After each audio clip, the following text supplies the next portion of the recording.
already. So subscribe and hit that bell icon right now. So you might have the question as to what does me, Sandra, being a Women's Business Awards finalist have to do with helping asexuals, right? You might just think this is like, oh, it's great for Sandra, but what does that mean for asexuals? Now, if that has been the question on your mind, I'm going to answer that in this live stream, plus more. First of all, if you're new to this channel, don't know who I am, I'm Sandra Bellamy, author of this Asexual Perspectives book on Amazon. This can help you understand the asexual spectrum in really deep ways because it basically shows you asexuality in real life context, doesn't just give you textbook definitions of it. Hello! It's nice to see you in chat. And Diary Confessions of a Hyperromantic Asexual is my other asexual book, so grab copies of those on Amazon. Right, so what does me being a Women's Business Awards finalist mean for asexuality? Let's get stuck into this, because in a week's time, I'll be in London at the awards ceremony. In fact, it will probably have been this time next week when the winners will have been announced. So if you haven't yet voted for me, I'd love to have your votes. Go to this post in my channel. I'm just going to quickly flip you around there. So if you want to vote, you don't have to be a specific age to vote. You don't have to be over 18 to vote. You can still go and vote for me if you want. Right, so what is the deal? Right, so I'm a Women's Business Awards finalist for both Speaker of the Year and Diversity and Inclusion Awards. Now, I didn't actually, put myself forward for this. I got nominated by someone anonymous. I don't know who it was. And thank you to that person, whoever you were, for nominating me for, or people, because I got 2 nominations for these awards. So yeah, someone says in chat, it's 29 days until Christmas. I'm so excited. Yeah, I'm going to be in London next week and I'm going to see the Christmas lights because obviously I'm in London for this awards ceremony. So it's really important I explain to you in this video what this has to do with asexuality. So obviously on this channel, I've been helping asexuals now for 10 years. I know I'm very young, so 10 years is like, what's happening with that? But anyway, I'm here. So it's 2015, October 2015 when I started this channel. So that's a decade. And that's a long time. So I've been helping asexuals on this channel. I'm not even monetized on this channel. People think I earn a ton of money on YouTube. I don't, right? I'm here because I really care about asexuals. I'm here because you matter to me and you matter a lot to me. I'm here because I want to connect with you across the globe. And so you know you're not alone. I'm here to help you to understand your identity better, to understand asexuality better, and to understand how attraction plays out in a big part in all our different types of relationships, even if you're not asexual, right? But my point being is because I'm asexual, I represent other asexuals on this channel. I educate people on asexuality, but I do have a lot of videos on this channel that are nothing directly to do with asexuality. So people are like, what's going on with that, right? So if you want to understand where I'm coming from, right, there are lots of people doing work with asexuality in the LGBT plus QIA community. If you didn't already know, A in the LGBTQIA stands for asexuals. It can also stand for some other things as well. So asexuality is part of the LGBT plus spectrum. And I have had a mission since being on this channel, since before I even started it, to I've had it, I've been on this channel now, and I've had a mission since I started this channel to help get asexuality recognized as a sexual orientation in its own right throughout the globe, so no asexual has to live in fear of ridicule ever again, right? Now, I am coming from a different mindset to lots of other people. I want to say hello to everyone in chat. I am going to keep this on topic. So if you keep going off topic on chat, right, then that's up to you in chat. But I'm going to keep this on topic because viewers need to hear what I have to say, because this is why they're coming to watch this video, right? So we need to remain on topic, people, okay? So hello to everyone in chat, and if you've got any specific questions about asexuality that's relevant to this or the award ceremony I'm going to, keep it respectful, then I will endeavour to answer them later on. But I want to obviously get across to people what I need to get across, because they're here to learn, right? So thank you to everyone in chat. I do appreciate you and I love you all dearly. So getting back to why the awards are not just to do with me, they're to do with asexuals and everyone I stand for and help. So I knew that if I'm going to get asexual recognized as a sexual orientation in its own right throughout the globe, then I'm going to need to connect with a lot of heterosexuals, because they're the biggest world population. Now, there are a lot of channels that just focus on asexuality and they don't have much other type of content. I accept that, right? I am not other people. I do not try to be someone I'm not. And I think this is very important in life, right? For whatever sexuality you are, it's always about being true to yourself and not copying other people's. Now, years ago, I just used to put out about one 10-minute video once a week, maybe once a fortnight. When I started back in 2015, there was just focus on asexuality, right? But there's a lot of nuances with asexuality, and also there's a lot of stigma and stereotypes about asexuality and about living, you know, as an asexual person, right? There's a lot of stereotypes and stigmas that I like to break down. And I don't like to just talk about asexuality and give textbook definitions of it, because let's face it, anyone can just go online and start saying stuff, right? Which might not even be true, because not everything that AI says about asexuality is true, right? And some of the people who are new to asexuality don't fully understand it. So I am here to bridge the gap in understanding between different sexualities and asexuality, particularly heterosexuals, which are the biggest world population. Because if heterosexuals don't understand us and understand asexuality, this does not bode well for our future. If we stay within just the LGBT plus community and that's all we talk in, and that's the most progress we make, this is not going to help generations to come. I think of the future of the world and of the people in it, right? There are a lot of asexuals are still scared to come out as asexual because they live in fear of ridicule all the time. I'm here to break down the barriers that prevent asexuality and asexuals being understood by the majority population, which is heterosexuals.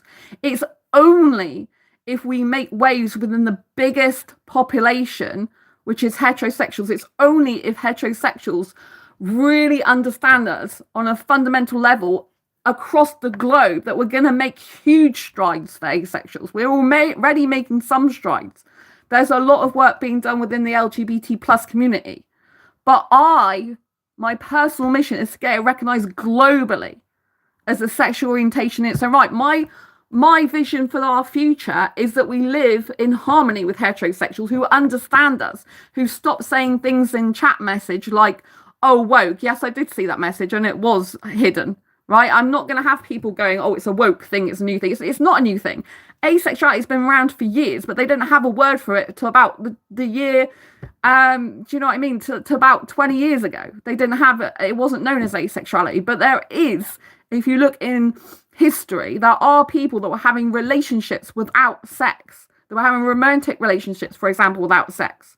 This has been going on for years, but they didn't have a word for it. So it's not like it's some woken, you know, like babble or something. This is a real genuine sexual orientation. There are many misconceptions. People think, oh, if you're traumatized by having, you know, sexual abuse, that's asexuality. It's not asexuality, right? I was born asexual but didn't realize it. What does that mean? It means I don't have the innate need, urge, or want for partner's sexual intercourse. It's not within me. I'm not wired that way, right? So where everyone else, like, who feels those feelings of sexual attraction, when they're like thinking, I really want to like jump that person's bones, I really want to have sex with that person, I really like feel like this innate sexual attraction and pull towards them, I don't have that within me. I don't have that, right? And there are different types of asexual. Some are sex positive, some have sex, right? Because a lack of sexual attraction doesn't necessarily mean to say someone has a lack of sexual action, right? Asexuality is based on a lack of sexual attraction. The full version of asexuality is a lack of sexual attraction and or little to no interest in sexual activities. This is important. Why? Because it means you could get some asexuals that are not interested in sex or sexual activities, or you could get some that have little to no interest in sexual activities, but they might do it for a partner, and you can get some that might partake in sexual activities, even if they lack sexual attraction, because it's and or. So you might get someone who experiences no sexual attraction, but they're okay with doing some sexual activities, right? This is a huge topic. This is very nuanced and a huge topic. And so there are lots of other creators that are more within the LGBT plus community. They do a lot more work in that specifically than I do, right? I'm not here to be a copycat of everyone else.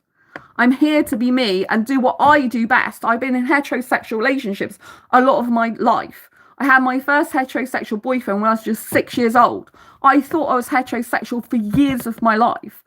So I understand how they work to as much as I can possibly do, because I thought I was heterosexual for years. I mistook my high levels of arousal for sexual attraction, thinking they were the same thing, not realizing they're two different things. And people are still making this misconception to this day. Some people believe they're the same thing. I've had someone in chat quite a long time ago saying, oh, if you feel arousal, that's sexual attraction. It's not sexual attraction. My arousal is for kissing.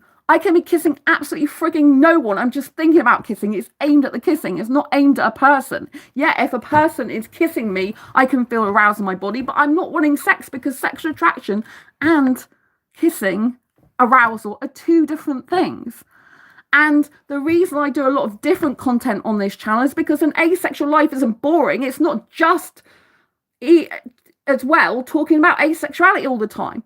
An asexual person's life can be very fulfilling in multiple ways other than just being asexual. And I want to relate to people who are not asexual. I want to normalize asexuality, because it is normal for some people. I want people to understand on a fundamental, deep level that I am just like other people in lots of other ways, in the sense that I like going out to the cinema. I like going out to have food and, zoos and theme parks and aquariums. And I want to be able to relate to other sexuality so that they can be comfortable with asexuality. People are not comfortable with things they don't understand. It scares them. They feel weird and they feel strange and like there's something wrong. It feels off to them because they're not familiar with it. If they see me on this channel and they get familiar with my content and me, they're seeing an asexual person there in their pocket on their phone every single day. It normalizes it. People can understand that asexuality isn't a bad thing. It isn't some weird esoterical thing that isn't actually true. It's real. I'm here living it every single day of my life. This is different to other channels that just maybe post one video a day or a few videos a week. I'm here every single day showing up, even when I don't necessarily have the capacity to be happy all the time. I go through difficult stuff and I share this because there's so much inauthentic content on the internet. There's so much people just taking textbook definitions and putting them out there like they know what they're talking about when they don't. Right? There's people that are not showing you asexuality in real life context. I show you that every single day. I'm on this channel vlogging every single day. Multiple vlogs a day. I'm showing you asexuality in real life context, not just giving you textbook definitions of it, which anyone can do. I am bridging the gap between asexuals and heterosexuals so they understand us better. They can understand me because they can relate to me, which means they can relate to other asexuals.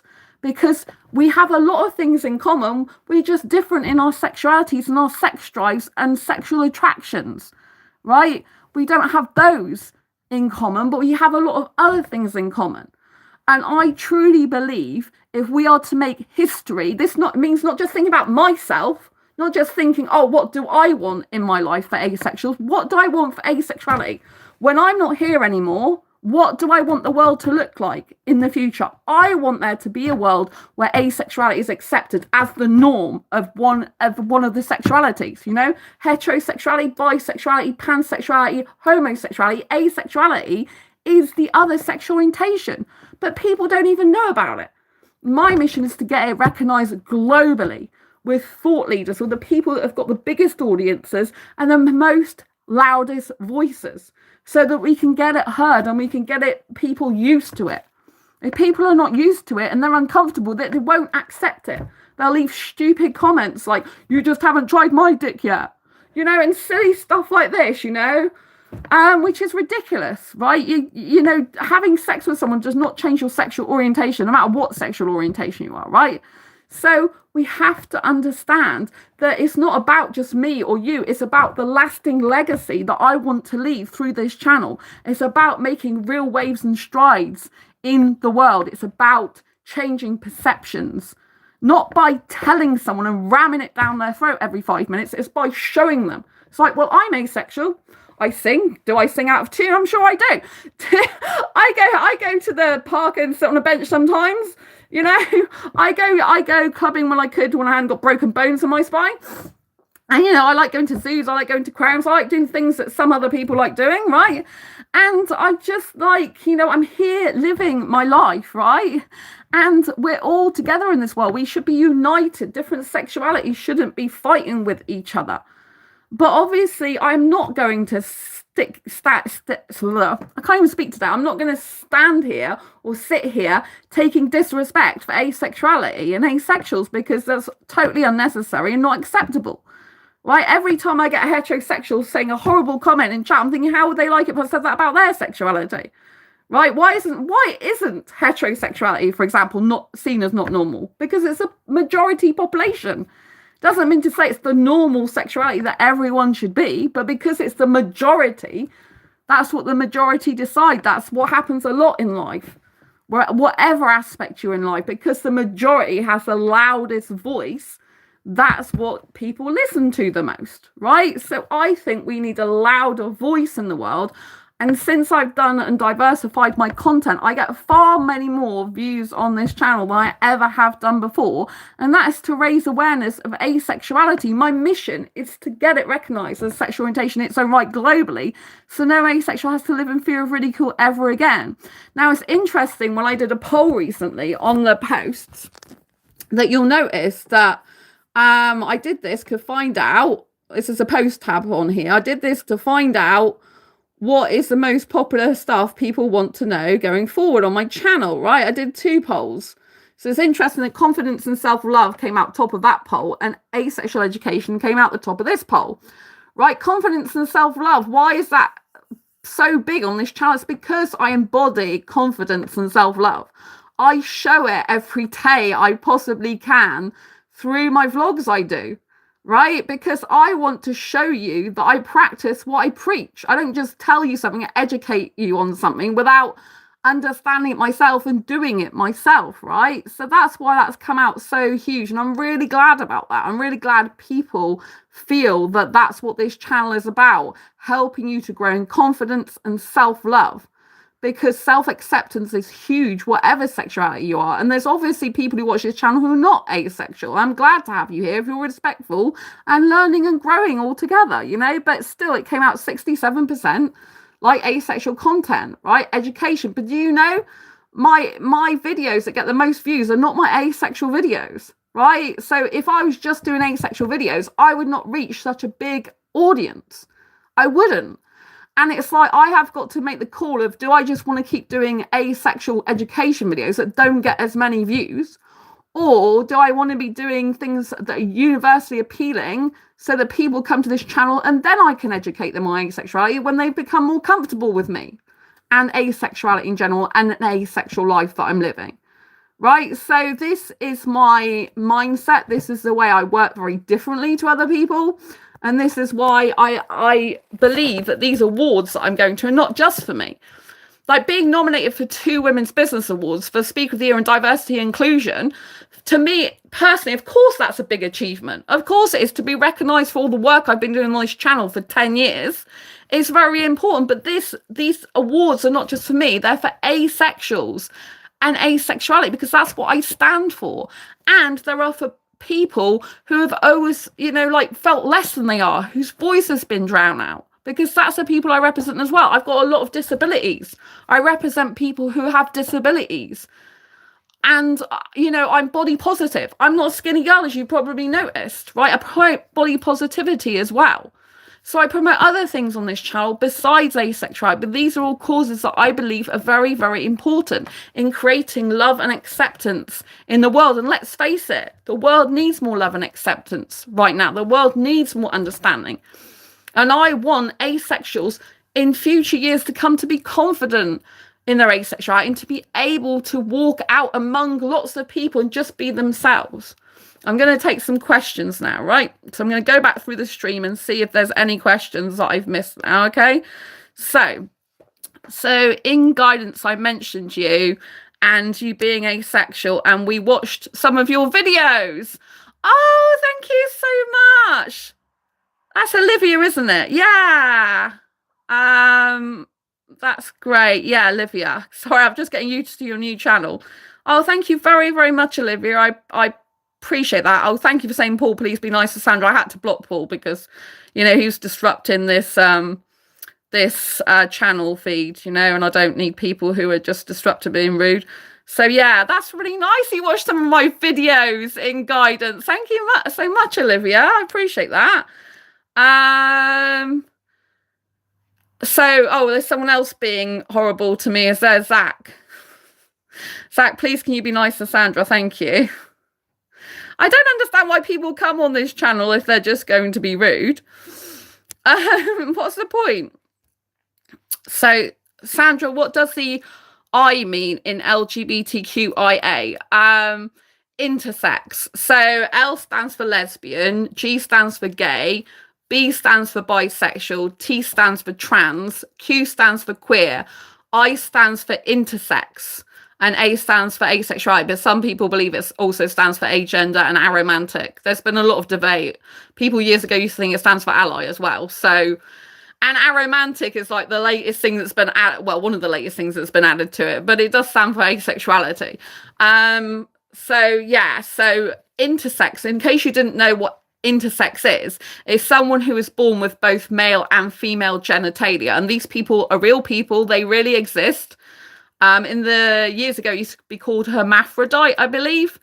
And so basically, yeah, they've got two lots of genitalia. There might be more, you know, the male and female parts. And I'm not intersex myself. There are some people I've come across that are intersex online. And so you'd have to understand their personal stories to fully understand intersex. But basically, they're born with male and female genitalia. And sometimes their parents choose which one that they want their baby to be. So they might give their baby an operation to decide the sex for the baby, or some might leave the genitalia as it is so that the child, when it grows up, can decide what if they want to go for a specific gender or have an operation, or just stay with both lots of genitalia, you know. And it's up to the person who, you know, what gender they decide to be. I would think that would be the best way of doing it, but some parents decide to take that into their own hands and decide for the person, you know. But because they've got two lots of genitalia, technically they're not in terms of genitalia necessarily able to identify which they are, unless one of the genitalia is more protruding, you know, more visible than the other. But I don't know enough about intersex, and I don't want to be rude to any intersex people. They know far more than I do. But I know there's some very disturbing stuff that can go on for intersex people, where they are literally measured down there and examined down there, and people are doing stuff they shouldn't be doing. And so I think it's really important people know that, because obviously there are people who are intersex that do look for relationships. So you could come across someone who wants a relationship with you, and if you're not asexual, or you're an asexual person who doesn't mind having sex, for example, you might end up having a sexual relationship with someone who actually has two lots of genitalia. And so it is a real thing, and it does exist, even though, you know, it's taboo to talk about, because it's like people don't know about this stuff, but it's real. And everyone is precious, you know, in life. It shouldn't be whether you love someone based on their genitalia or care about someone based on their genitalia. It should be the person. Are they kind? Are they caring? Are they loving? Are they sharing? Are they giving? Are they honest? All these types of lovely qualities we need to look for in people, you know. And it's up to them what gender, if they, you know, some of them are non-binary, trans, and they gender fluid, or however they decide to identify and what feels right for them. So we have to treat these people with respect. We, as asexuals, want respect. And even people who are here that are not asexual want respect. So we have to like be understanding towards each other. Thomas, thank you for stream. Been in wheelchair for a few years, but your stream gave me the strength to finally stand up and walk to the computer. Just to comment, you're gay, love this. Just to comment, you're gay. Is that what you mean? I'm gay? I'm not gay, but thank you. Love the stream and keep it up, bro. Thank you. Oh my God. Thomas, that is incredible. I'm like looking at that thinking, did I read it right? Let's read this again because this is just shockingly incredible. Thank you for stream. Been in wheelchair for a few years, but your stream gave me the strength to finally stand up and walk to the computer just to comment. I'm just in awe of you right now. I mean, this is just huge. Can we all celebrate Thomas? I mean, give Thomas a congratulations. I mean, this is just phenomenal. I've never ever seen anything like that before. I mean, I'm just blown away. I'm so glad that I'm here because I haven't been streaming for a while. I've been going through some traumatic stuff myself and I've been having to deal with that. Plus, I'm doing a lot of stuff for the Women's Business Awards in the background. So, you know, it's been a difficult time and my health is not great at the moment still, but I'm here and I'm still smiling and I'm still grateful. I'm so grateful for you being here. This is incredible. Well done. Let's give him a cheer. This is, but well, I shouldn't say him because, you know, just because someone's called Thomas doesn't mean to say I should like automatically think the person identifies as male, but whatever you identify as, I'm really glad you're here. And it says you're gay. I don't know if that's a typo or not, but I'm not actually gay. I'm attracted to guys still, just not sexually, romantically, aesthetically, emotionally, a lot of other ways. Intelligently attracted to them, but just not sexually. So someone says, I'm sick and tired of religious people not wanting to accept asexuals, treating us like some deviation that's not natural, something to be fixed, and that everybody needs a romantic partner. Right, okay, yeah. So I'm romantic, so I can't say I don't want a romantic partner, but there's a lot of asexuals who are non-romantic. And I think it's harder probably sometimes for some asexuals on this channel because I am very romantic. But by doing different content that's not got anything to do with romance, that's a good thing for our romantic asexuals, right? Because they can relate to me, especially with myself dating. But then they might find that romantic. I don't know. I am romantic with myself 24/7. I'm hyper romantic. So I'm kind of really extreme. I mean, really extremely romantic. So, but yes. People who don't want romance are just as valid as people who do want romance, right? And society shouldn't just believe that everyone experiences romantic attraction or that everyone experiences sexual attraction. There's a lot of asexuals, more asexuals that don't experience any sexual attraction and don't experience any romantic attraction. There's more of them than experience romance like me. And I haven't met anyone that's a hyper romantic in the whole world but me so far, and a hyper kisser. I just haven't. That's not entirely true. It's a hyper kisser. I haven't met anyone in the world like me. There have been a few people who said they're hyper romantic, although I'm not sure they'd be as hyper romantic as me. But I think I've come across 3 or 4 people that have said they've been hyper romantic. So, but I've never come across someone who says I'm a hyper kisser like me. I mean, I'm just excessive. I don't know anyone who can kiss for as long as me. Like, I mean, obviously I have kissed guys for long periods of time because I'm a hyper kisser, but I'm saying I haven't found anyone with that innate desire to kiss as much as I've done, who's naturally a hyper romantic or a hyper kisser. I just don't. I don't actually know if another hyper kisser exists in the world. So it's kind of weird because asexuality and a hyper kisser don't go together. If we're talking about asexuality as a whole, asexuals in general, there's more that don't experience romantic attraction. And I don't hear of many asexuals saying they love snogging and they love kissing for hours. And I mean literally hours. You might be shocked and think, how is that even possible? But believe me, it's possible. I can kiss up to 4 hours with toilet breaks quickly and maybe a snack or 2 and not get bored. But yeah, so but nothing needs to be fixed. You know, we're not a deviation. And whether we're an asexual who's romantic or not romantic, we're not a deviation. We're just different, you know. To me, it's logical, right? Like, there's certain foods and not everyone likes certain foods, right? So why do people think everyone experiences sexual attraction and everyone experiences romantic attraction? It's logical. I don't know how anyone can't logically see this, that everyone likes different things and everyone is wired differently. We all have a different DNA. We all have different makeup. We all have different experiences. We all have different brain compositions. We all have different chemistry going on in our bodies. And we all have our own ways of being. And some of us are just not wired that way. We're not wired to experience sexual attraction. I'm wired to still experience romantic attraction, but some aren't wired to experience romantic attraction.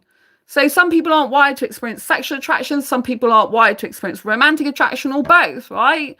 We're not all wired the same. And that's really important.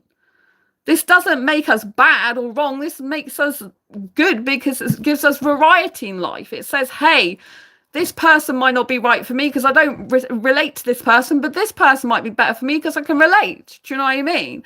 And we all bring different flavors, like ice cream. There's so many different flavors these days. Why? Because people like different things, right?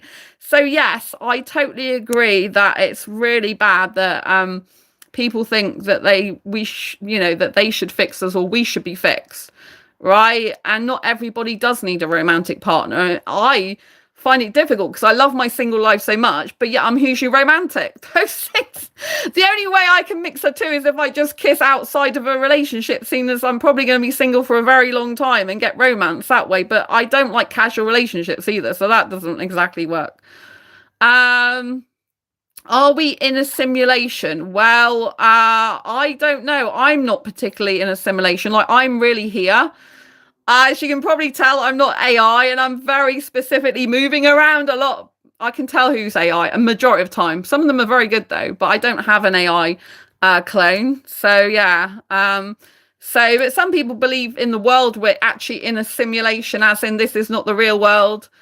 I can't go into that because I haven't looked into all that, but some people we believe we're actually are in a matrix. I guess if we look at governments and politicians and leaders with all their propaganda, their fear mongering and everything that's going on in the world, you could say that we're, being controlled and manipulated, a lot of us in certain ways.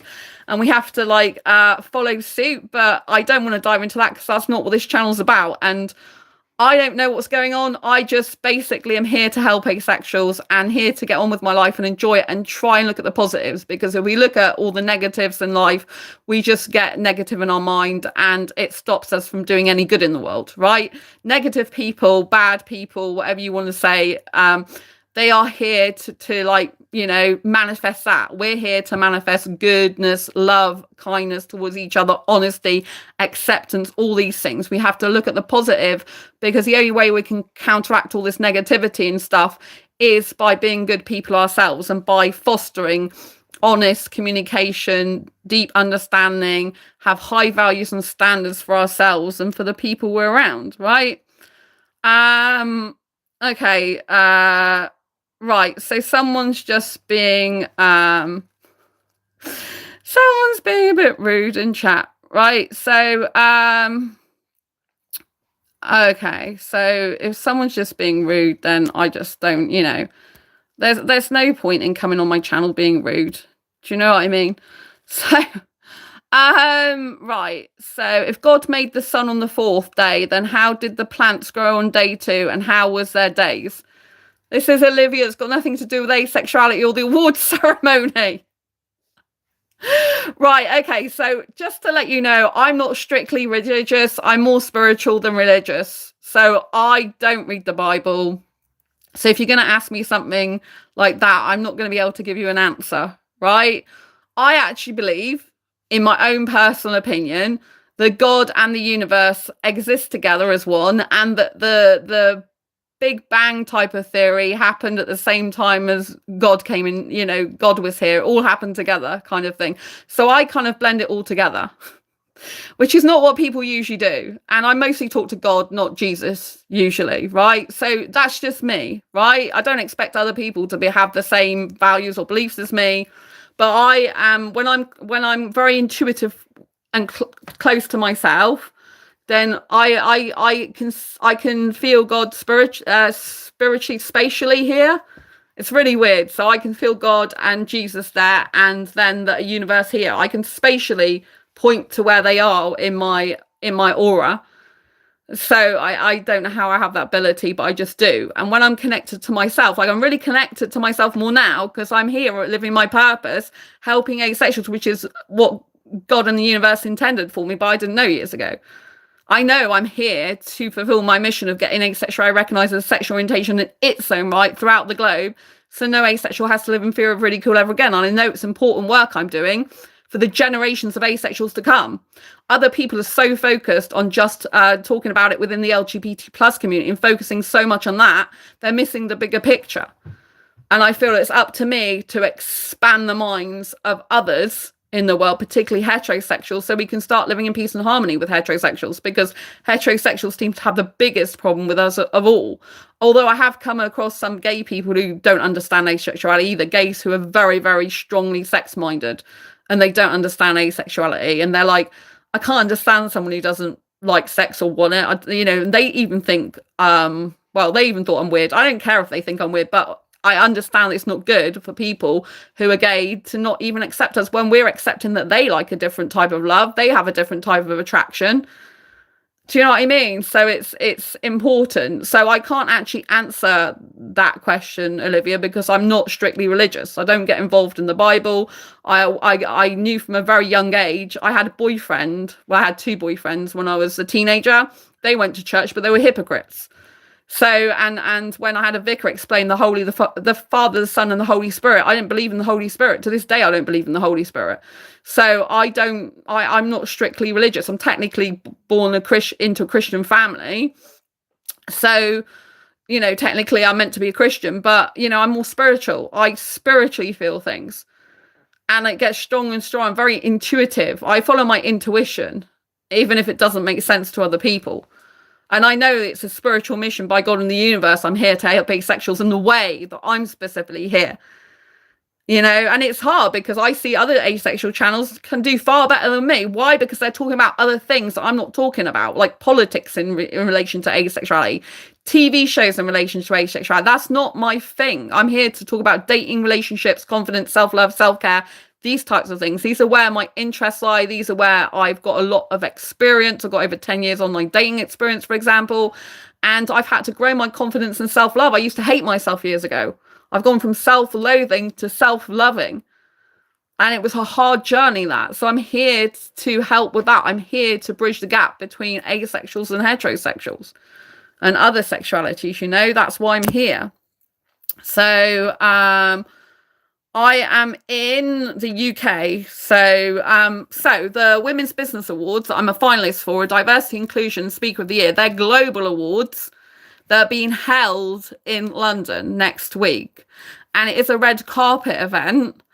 And there's like, for the Speaker of the Year, there's like about me and I think it's like 19 other people up for Speaker of the Year. So it's hot competition, right? And in the diversity inclusion, I can't remember how many people's in that. I think there's another 11 people, something like that, at least. So, and that we're being judged, and the winners won't get to be announced till that week. But I'm up against a lot of people, and even if I don't win, it's still a win for asexuality. And it still helps asexuals because it helps visibility, because I've already been on a website. I've already been on Exeter Today, for example, if you didn't already know that, right? So let me just see if I can go and find the article. I don't know if I've still got it up. Probably not. Writing a news press release I was talking about, right? So I must have had it in my history. Let me see if I can find it for you a minute. So I was on Exeter Today. So whenever I type in Sandra Bellamy, it comes up with Sandra Bullock. So funny. Who's an actress. Let me find Exeter Today for you. So already I've got some local publicity for asexuality. So this was the article that I was in that they did on me. Exeter author and YouTuber named double finalist for global awards. Exeter's Sandra Bellamy, recognised for her work in diversity and inclusion and public speaking, championing asexual awareness and community connection across the city. So this already talks about asexuality just here, even if no one reads down there, right? This is huge. I was actually in the most popular news. You know, I was in this section at the time. Obviously, this is an older news story now, but I was in this section. I actually overtook someone.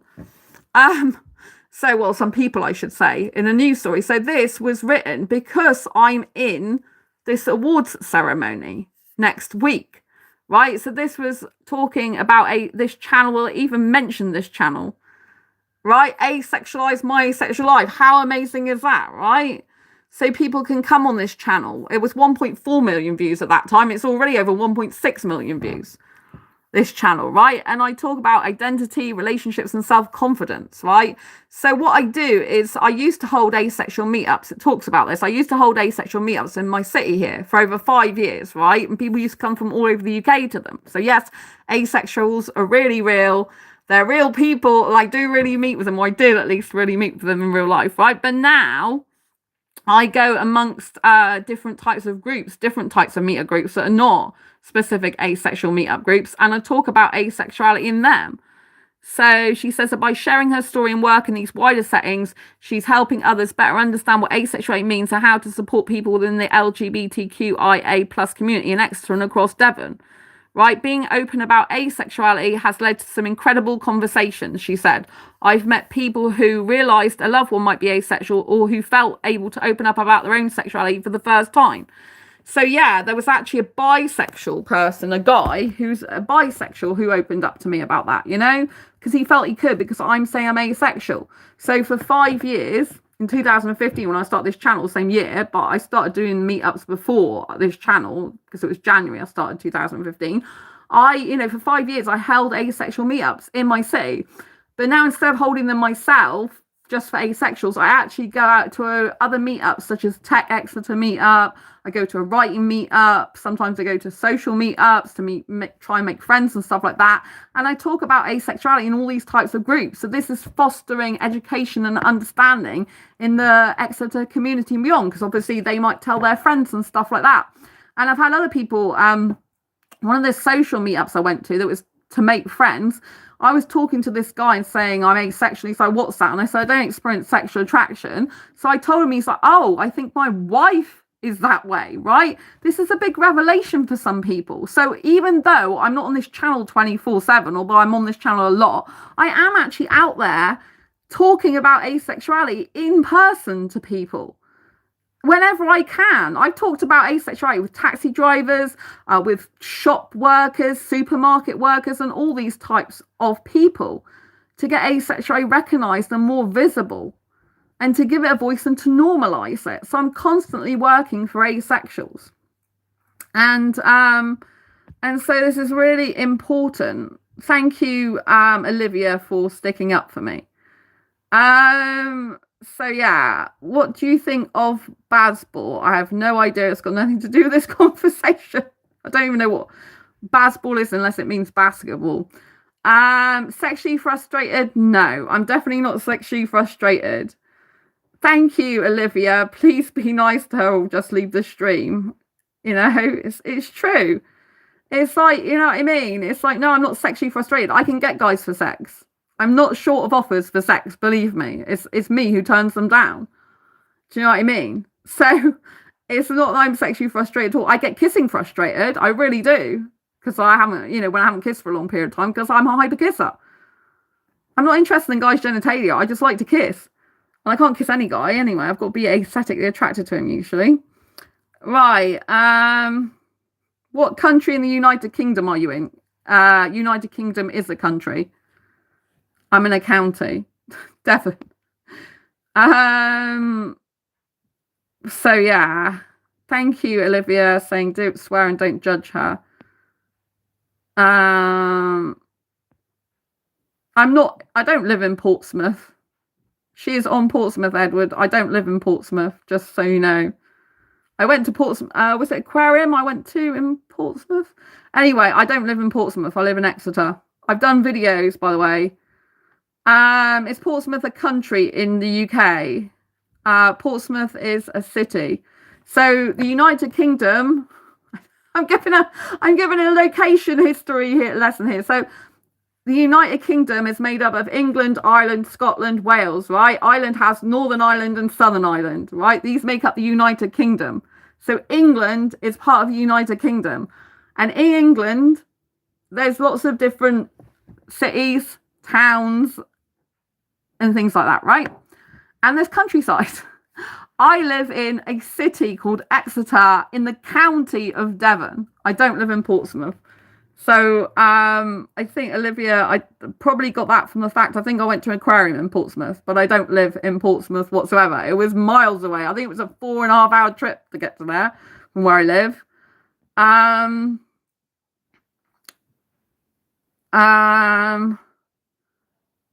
So yeah, I can't see some of the messages because YouTube's holding them. So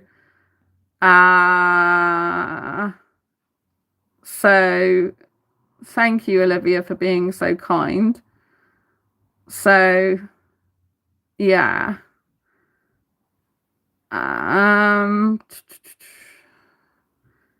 A raven flew by me and told me to watch this, so now here I am. Wonderful. As Chancellor of the UK, why are you not raising taxes and not cutting welfare spending? I am not Chancellor of the UK and I have no interest in politics. So wait, wait on how many biological genders are there? So yeah, people just think there's male and female biological genders. There's not. There is intersex as well. So everyone who believes there's only 2 genders in the world, male and female, are actually wrong. There's always been intersex people. Just it's so taboo, it's not talked about, which is basically a hermaphrodite was what they used to term it years ago. Right, so all these people, they just think there's literally only 2 biological sexes. That isn't actually accurate. It's never been accurate. You know, because there's people that got male and female genitalia. They've always been around. This is a very taboo topic that people don't like talking about. They get uncomfortable with it because they want to label everyone and want people to fit into a specific box. So yeah, there's always been more than 2 genders. So all these people that are going, oh, there's only 2 genders, that's not actually correct. It's never been correct. So yeah.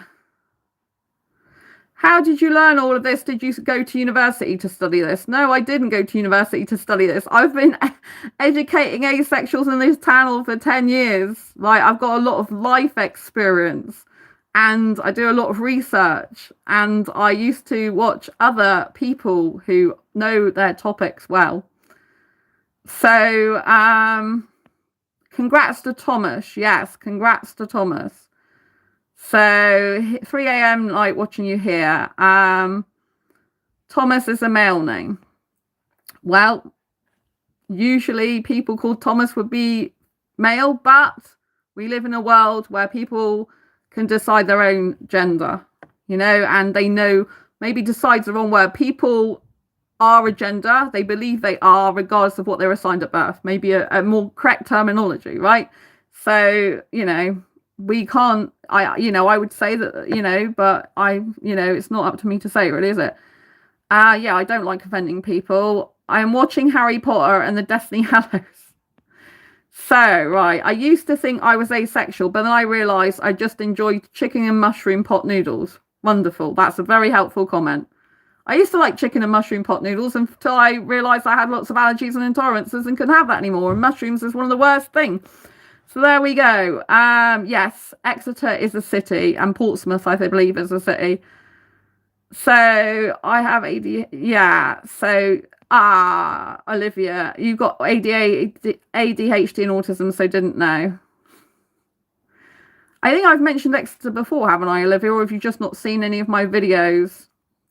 It's Exeter based. I've got a playlist of Exeter, but it's okay. I'm just glad that we've corrected that. I definitely don't live in Portsmouth. So it's a city. I live in Exeter. It's got a cathedral. It's a city, just so you know.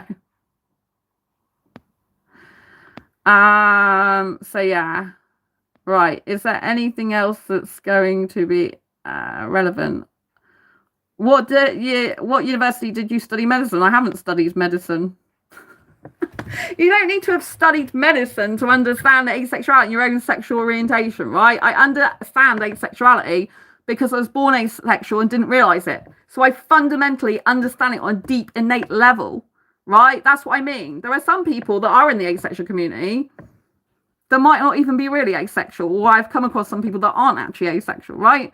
I've come across some people that, you know, might say they're asexual and they don't just fully understand it, right? Because asexuality is not the same as abstaining. Right? I've had people going, oh, I'm past a certain age now, I'm asexual. It's like, no, that's not asexuality, right? But they can think what they like, but it's not actually true. It's not about losing sex drive. It's not about having like a traumatic situation that led you to not want sex anymore. That is not good. Believe me, that is horrendous. And if there's a situation which led the person to that, then of course it's understandable. But it's not. I innately understand asexuality because I am asexual. I'm not just saying it. I'm living it. I feel it in my body. I understand when I'm around a guy, and I am so aesthetically attracted to him, and I really want to kiss him, but I'm not feeling any urges for sex. I know that means I lack sexual attraction. I don't have that innate need, urge, want for partners' sexual intercourse. I've never had that. I have had sex in the past. I'm an asexual that has had sex in the past. But it's because I thought I had to, as part of a normal relationship, because that's what society dictates and expects. But nowadays I'm sex repulsed and I just can't even bring myself to do it again. Like last time I did that was in 2011 when I was in a long-term committed relationship with a heterosexual guy. And he was good at sex, right? He was the best person I'd had like that, right? So it's not like I had bad sex with him. I didn't have a bad experience with him like that. He was actually better at that than any other part of the relationship. He wasn't good in lots of other ways, but that he was great. He was kind and caring in that respect. And that's why I liked it, really. Because of the way he was treat me in those moments was much better than the way you usually treat me, which is not good, you know? I'm glad to have left that situation because he wasn't not nice to me in lots of other ways. And so he was no good for me. But in terms of sex, I didn't have a bad sexual experience with him, which I'm really grateful for. Right? I am really grateful that he wasn't bad in that way. He was very respectful, put my needs before his, only in that way. Right? He was very abusive in lots of other ways. So it's like seeing two completely different personalities in one person. And that is very, very, very hard to then, like, they just don't go together, right? You're seeing this really aggressive person who, you know, I'm not going to go into too much because I might trigger some people, but you're seeing this person who's very, very abusive in other scenarios, but within that sexual stuff, he was the opposite. You can't really put the two together very easily. So I'm just glad to be out of that situation. But that ended in 2011, so that's the last time I actually had sex. And then in 2013, I was dating this hot Bangladeshi guy. He was so aesthetically hot. Like, I really loved his looks. Like, I really wanted to snog him, but I didn't want sex with him, and he wanted that. And I just couldn't bring myself to do it, no matter how much I was trying to push myself to do some sexual stuff to please him, which I don't do anymore. If a guy wants sexual stuff, then he can go elsewhere. There's plenty of other people in the world that love doing that type of thing. I'm not interested. I'm really not interested. It doesn't do me any good to be pushing myself to do something I really don't want to do, feeling uncomfortable with. And I'm not even doing it because I'm getting any pleasure. It's just for their sake, and I'm just not even interested. I'd rather them find someone much more sexually compatible for themselves in the first place. That guy actually went off within 3 weeks and had sex with some other girl. But I found out he's actually looking for a visa as well. I found out from a mutual friend we knew that he was actually looking for a visa. So it wasn't just about the fact I didn't want sex with him. That's what he's actually after. So luckily he did cheat on me in that sense that at least I wasn't with him anymore. But it's not nice after just 3 weeks because he wants sex and I wouldn't do that. And I couldn't do that. But I did actually force myself for that time, which I'd never do. You shouldn't have to force yourself to do anything. But I didn't realise at that point in 2013 that I was asexual. I knew after that relationship that something was very different about me. I'm like, hang on a minute, I just can't do that ever again. I can't. You know, it's like I can't. I'm not able to even bring myself to do it. Sex repulsed for me these days. I mean, theoretically, I could. I've got the tackle working, but I just don't feel that's something I can actually go and do, if you know what I mean. So it's weird, but you know, it's weird that I've done that in the past. Not, but there's other asexuals that have had sex in the past. People think that every asexual is a virgin. Some asexuals are a virgin, and that's great. And some asexuals feel maybe they should be a bit ashamed, or people make them feel ashamed of the fact they're a virgin. They shouldn't feel ashamed they're a virgin. It's great if you kept your virginity for yourself. I think it's amazing you've had the strength and courage to be able to do that. You know, it's absolutely amazing. And I think it's great if you kept your virginity for yourself, right? It's really, really, really incredible. And so I don't think anyone should be putting you down about that or making you feel small or bad, right? There's nothing exciting about losing your virginity. There's nothing like great about it or monumental. And some people it really hurts, you know what I mean? Luckily it didn't hurt me. I felt it, but it didn't hurt. So in the great scheme of hurting, if you know what I mean. Hello from India. Hello. Olivia says, I actually have a lot of disabilities and diversity is not overrated. Thank you, Olivia. Yeah, there's a lot of people within the asexual community actually who are autistic, but not every person who's autistic is asexual. So that's another thing I wanted to talk about. So I have had asexual friends and other friends in the past that have been autistic. And there are lots of asexuals or autistic, but not, like I said, not every autistic person is asexual. There's a big misconception they are. I've known autistic guys, for example, and they really loved sex. They were opposite. I had a boyfriend for a while, years ago. I say years ago, when was it? 2019, I think it was. And he was British, actually, but he was autistic, but he was like so sex driven. I mean, clearly it wasn't going to work between me and him.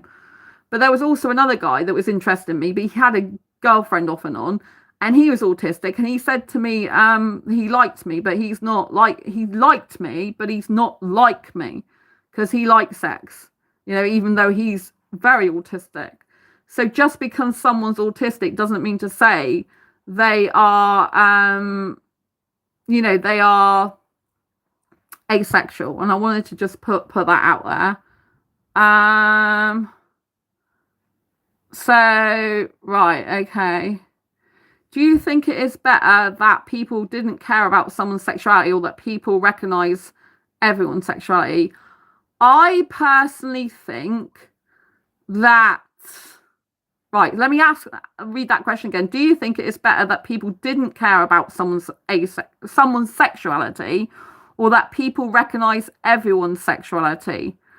I actually think both are important depending on the context, right? So I think that it shouldn't matter what sexuality someone is in terms of the way you treat the person. If you respect people, you should respect them because of the good traits they have, you know, like the traits of honesty, kindness, love. So it should be the traits that you're focusing on regardless of what sexuality they are. So if they're a bisexual who's kind, honest, caring, loving, giving, sharing, all these things, why wouldn't you like, you know, why wouldn't you like care about that person just as much as a heterosexual person or an asexual person having those same traits, right? It's about the character of the person regardless of their sexual orientation. That's what we should be looking for in connections and relationships: respect and care about each other. And so I don't think it should matter what sexuality a person is as to the way we treat that person.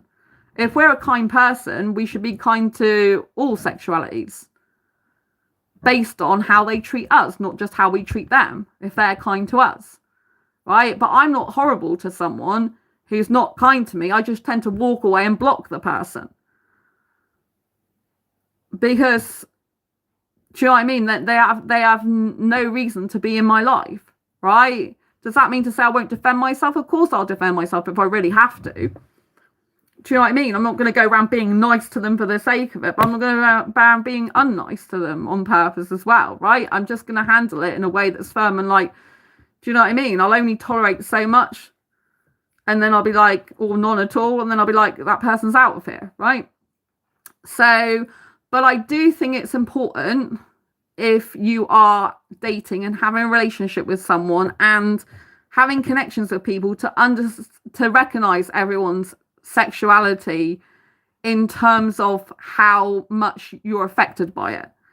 So what I mean to say is, if you're on a dating site and you are heterosexual and you love sex, you don't want to then be in a relationship with someone who doesn't want sex. So you wouldn't want to be with an asexual person who doesn't want sex if you love sex and you're heterosexual, right? Not every heterosexual loves sex as much as the other person does, right? The other heterosexual person does, for example. Some heterosexuals have extreme sex drives. They want it every day. They could have it multiple times a day. And other heterosexuals might have it once a week or 3 times a week. Some heterosexuals might have minimal drive of sex. For sex, they might have like an intellectual attraction and other stuff going on.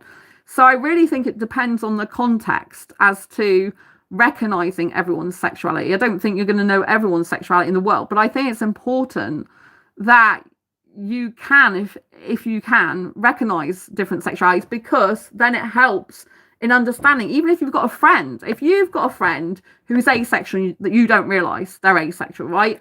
And you are heterosexual, you're babbling on or talking a lot or having a deep conversation about sex, right?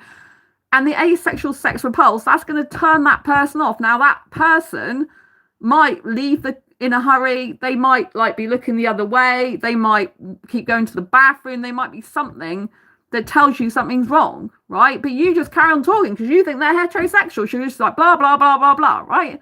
But they don't want to hear it because they're not interested. That is a situation where recognition of different people's sexualities is very important. I think every I nearly said dating shite, didn't I? Some people might call them that in the 21st century with the amount of problems and issues people have on dating sites. But anyway, I meant to say dating site. That's why it's so important that people understand on dating sites what asexuality means. A lot of people don't. Right, on Badoo, there's a category for asexual. I can say I'm asexual there, but I can't filter by asexual. It's only because I write in my bio specifically that I'm sex repulsed. I'm not interested, basically. I'm not interested in sex, right? And stuff like that. That puts obviously a lot of people off, but I'm fine because I'm not interested in it. And I'm okay on my own anyway. I'm not on Badoo to have a relationship.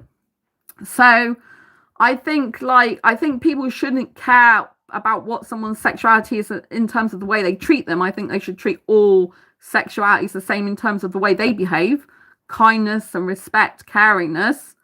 But I think it's important also to recognize as many people's sexualities as possible in order to bridge the understanding between you and them when you're talking to them, right?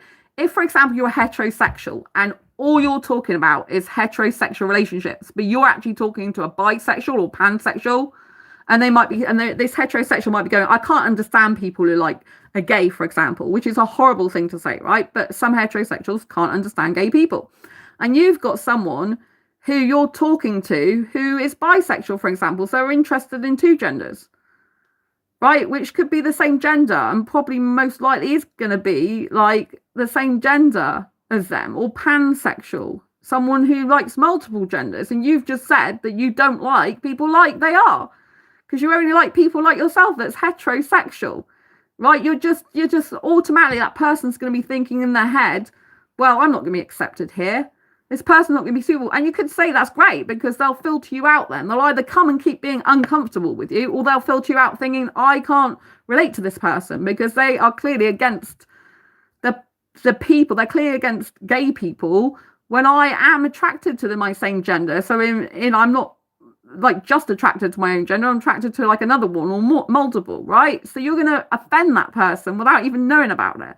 So I think the more we can understand different people's sexualities, the better. I mean, I may make mistakes on this channel, even with trans things, like, things to do with trans people, because I don't fully understand everything that people understand in the trans community, because I'm not trans and I don't, go in trans communities specifically, but I have trans people in my asexual groups.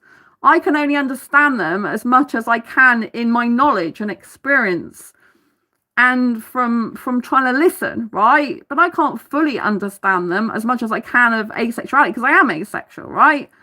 So I think we have to all understand that we've all got learning curves to go on, that we've all got to spend time in our lives trying to understand other people's sexualities and the way people are. But it doesn't mean to say we have to accept that that's right for us.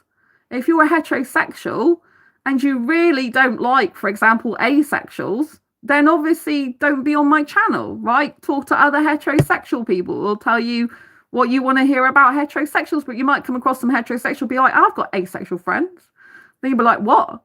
I don't even like asexuals, but now I'm talking to someone who's heterosexual and they still like asexuals. Because, yes, believe it or not, some heterosexuals have asexual friends. When I went to, I was talking about the Women's Business Awards, right? And how these awards are not just for me, they're for every asexual I represent, asexuality. And I talk in community groups, you know, when I go to different places. And I bring up asexuality there, and there are heterosexuals that have asexual friends. They tell me, they're like, oh, I have an asexual friend. Well, I have like 3 asexual friends. I'm thinking 3? How do you have 3? I can't even find one that lives near me. I can find them online, or if I meet up with them, but they're far away usually. How do you know 3 once? It's like, oh yeah, I know 3 of my friends are asexual. And I'm like, thinking that's great, but they know more than I do in terms of the people in person that they see. So, you know what I mean? So we have to be able to foster understanding with each other, because the world isn't like we want it to be. You know, not everyone does the same. I hate horror, right? I don't like horror, right? But I did see an animation at the weekend, which was a kid's technically horror movie. I'm like, what? It came on, it's like, this has some scary scenes and horror. I'm like, horror? Now, I did a quick video about that called Sketch, it was. And I said, this is really quite scary for kids. And some people put thumbs up. And there was one person at least that put thumbs down. I'm thinking, oh, they probably thought it was not horror at all. But for someone like me who doesn't watch horror, who particularly doesn't like it, and then I thought it was going to be a comedy, because when I saw the trailer, I thought it was funny. I didn't realise it was horror, and I'm like, oh my god, this is quite scary. I think one of the worst things, spoiler alert by the way, is the person, this like face with which is purple, and it's like, oh, it's horrible. So yeah, and I'm very sensitive to stuff like that, so I usually keep away from stuff because it's not good for my mind. Right, so any more questions about asexuality? So the thought that young kids are taking hormone therapy because they are confused is sickening. Right, so I will not comment much on that, because at the end of the day, I think kids can still understand themselves. So it's not my place to go around saying that kids shouldn't take hormones, right? Hormones do affect the body, and it might affect them in negative ways later on, right? But at the end of the day, I have come across some people who don't believe they are the gender they were assigned at birth, and it just stresses them and it hurts them, right? And if someone is going on hormone therapy to enable them to feel how they feel they're meant to be, then who am I to say that's wrong, or to say that's sickening? I think what's sickening is people not listening to children and believing that they're not old enough to judge for themselves. So I think we have to have some understanding of people who, for example, are born into a certain gender of body but don't feel that. They don't correlate to it. So I know some people get a very distressed state if they don't have the hormone therapy. They actually self-harm and stuff, which I know is a trigger word, so I'm very aware of it. But, you know, I don't want to see people self-harming because they are trapped in the body. This is how they feel. They're trapped in a body that they don't even relate to, right? So I think those people need to do what's best for them, and it's up to them to judge. So England, Wales, Scotland and Northern Ireland is the UK.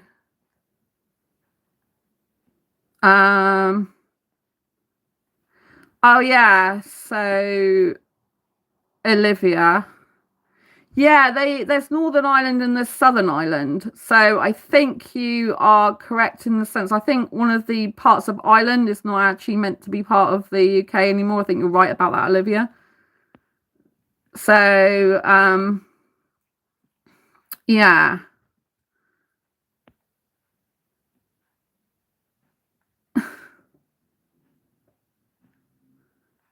I don't like kids being affected.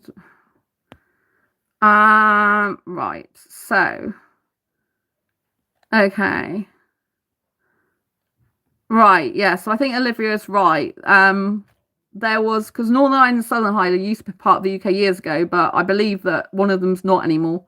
I can't even remember which one it is.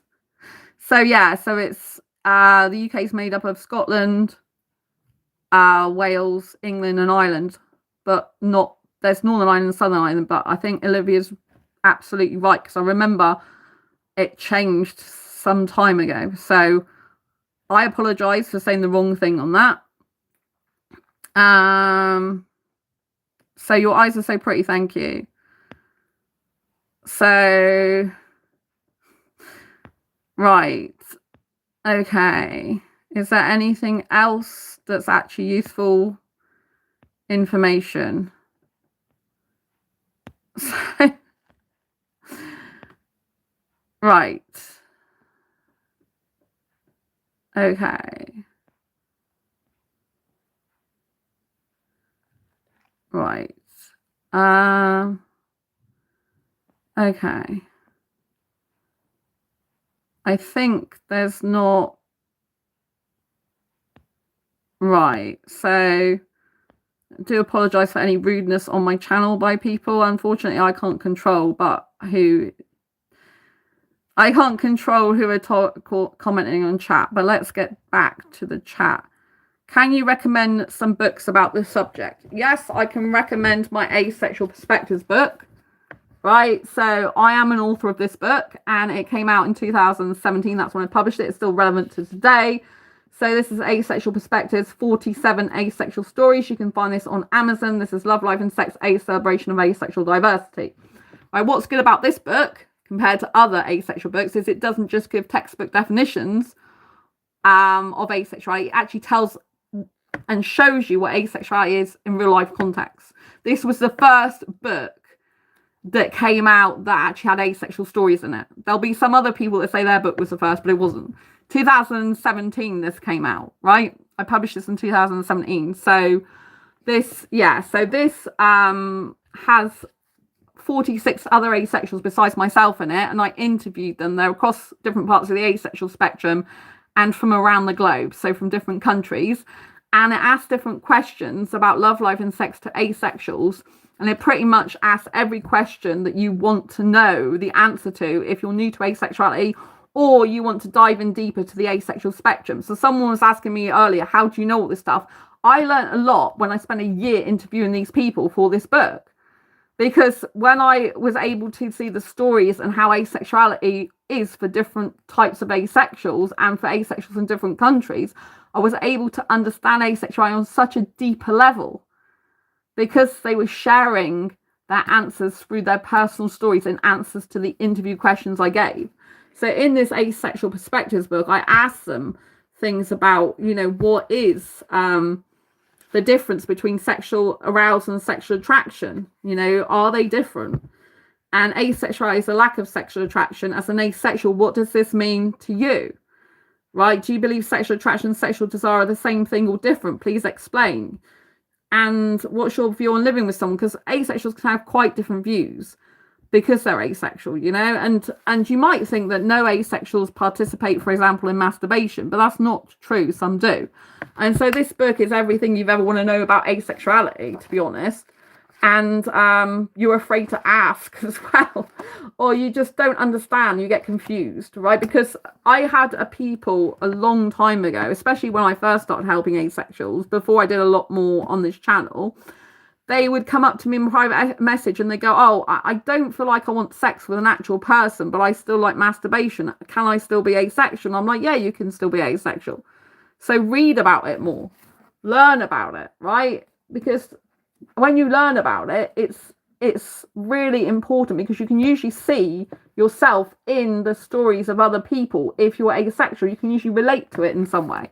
That's a benefit of having stories and people explain their real life story to you and their answers of how they feel, because you can usually relate to at least a few of these. And one person in here is asexual, and they're with a person who's bisexual in a relationship, and they don't have sex. They still make it work because the bisexual person's not interested. They're more interested in the person, right? So this is a really good book to have. I know it's my own book, but obviously it's not just me who's talking in it. There are a number of different asexual stories in it, and this was the original Asexual Perspectives stories. There's some other book that came out since, and they copied very similar title to my book that came out later. That's not the original. This is the original one with stories in it, right? But it's got all types of asexuals, including aromantic asexuals, romantic asexuals in here, asexuals that don't have sex, asexuals that do have sex.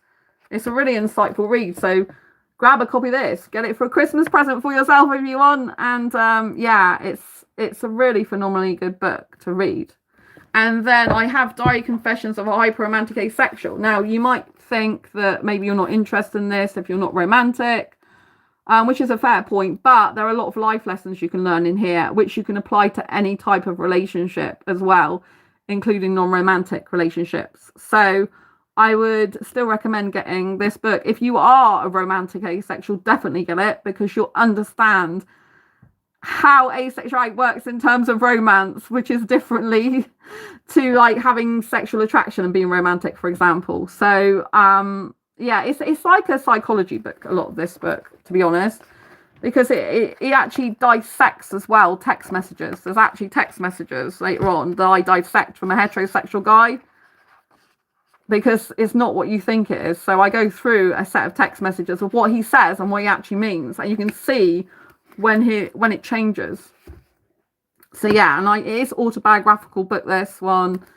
So it does talk about my spiritual side a bit as well. So I definitely recommend getting it. So far, this has got all 5-star reviews, this book, even by someone who's not even asexual, because it gives you a lot of relational life lessons to live by that's really helpful. So this is going to help you in multiple aspects of your life, regardless of whether you're trying to create a friendship, a platonic friend, or whether you're trying to create a relationship. There's some people who are aromantic that may not necessarily relate to this or like the romantic part of it. But if you like autobiographical accounts, you'll probably still like this book and enjoy it. And if you take the life lessons and apply them to non-romantic relationships, they work just as well. So, but this one has got aromantic asexuals in it. So if you are aromantic asexual, someone who lacks romantic attraction as well as sexual attraction, this is a brilliant book for you, because there are a number of aromantic asexuals in this. And so you'll be able to relate even more to this one. But the life lessons you get in this one are invaluable. Woo! Throwing my own book around now. I've used it so much. So yeah. I do have another book, which is selling really well at the moment. So this is Fibromyalgia Self-Help Handbook. So one of the disabilities I have is fibromyalgia, which is a chronic pain condition that affects the nerves and muscles of the body. I have broken bones on top of this condition. And this is an autobiographical book, but this is basically a personal development book and self-help book disguised as a fibromyalgia book. So what I mean by that is this book teaches you how to reduce pain up to 25 aspects of your life. I think that's why it's selling really well. Last month, I sold 18 of these books in one day, because it's a fascinating read, and it's told in a superhero style way, which makes it a lot more accessible as well. So if you can understand something told in a relatable way that's fun, I think it makes it a lot easier to learn from it. But I'm serious when I say there's up to 25 aspects of your life you can reduce pain in. Like, although I talk about it being for people with fibromyalgia, even if you don't have the condition fibromyalgia, you can still learn from this book. You can learn a lot from it. And I teach you how to manage anxiety and heal from depression as well, or overcome depression, might be a better term. So yeah, it doesn't mean to say you never feel down ever in your life, but I used to suffer with chronic depression. I mean, really chronic depression, which I got over, but it wasn't just get over it like that. I mean, it was a huge amount of years. I had it throughout childhood, growing up as an adult. It was only when I basically was diagnosed with fibromyalgia in 2012 I overcame, I should say, depression. So I do still have anxiety, so I haven't told you how to cure anxiety. I've just said how to manage it better. And the pain stuff is really important, because there's a lot of people with fibromyalgia that don't have as much energy as I do. So it's how to reduce pain and maximize your energy that you do have access to, but you can't have access to a lot of energy if you are consuming things that are giving you a lot of pain, because pain reduces energy. So yeah, it's interesting. It's interesting. There's me and my Ace Fibro Girl outfits. Ace is a nickname for asexual, in case you didn't realize that. So I definitely recommend those. So yeah. Okay, so can you recommend some YouTube channels on this topic? Yes, this channel. I'm not going to say about other people's channels because I am focused on this channel. If you want to look at other people's channels, you can do a search. Am I a psychologist? No, I'm not a psychologist. I'm not a medical professional. I do have a certificate in life coaching with the Coaching Academy in the UK. I have a diploma in information, advice and guidance. So diploma is just equivalent to undergraduate degree level. So MVQ level 4 diploma. I also have done a basic counselling skills course with Exeter College. I have 10 years online dating experience. I'm in Matthew Hussey's Love Life Club. He's the world's #1 love life advice person on YouTube and the whole world. He basically is the world's #1 confidence and dating coach. So I'm in his 2nd year of Love Life Club. So I have coaching in there I had coaching today. So I usually get coaching every month, usually most weeks. Every week there's usually some coaching. One week they do a gratitude session, and there's a lot of courses in there. I pay for that. So I pay to educate myself so that I can help you more. So this is like Matthew Hussey. I mean, he's got over 3 million followers.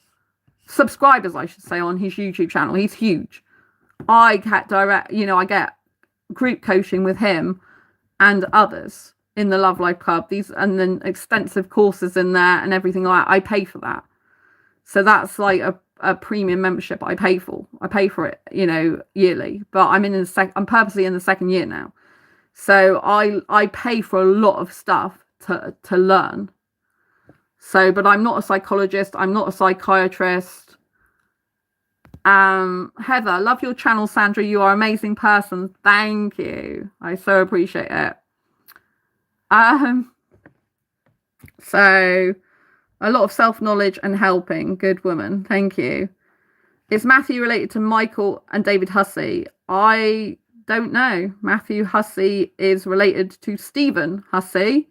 Is his brother, and Audrey Hussey. I don't know who Michael and David Hussey are, but if you look at Matthew Hussey, I'm sure you know who he is. It's the world's #1 dating and relationship and confidence coach. Pretty much everyone knows who he is, but just in case you don't, I will show you him. So if you want to watch his channel, you can.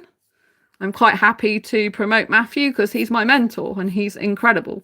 So British author and dating coach. This is Matthew Hussey. He is British born, but he is in Hollywood now. So I am in his personal Love Life coaching group, right? So this is his channel. As you can see, he has 3.37 million subscribers and he's got loads of videos. He's even better in person, like in his private Love Life coaching community. So this is his wife, Audrey, who does coaching, and also his brother Stephen does coaching. So I am in group coaching with him. And so Matthew at the moment is off because he's just had a baby with his wife and his brother is doing the coaching, but they're all excellent coaches. So I learn from the top.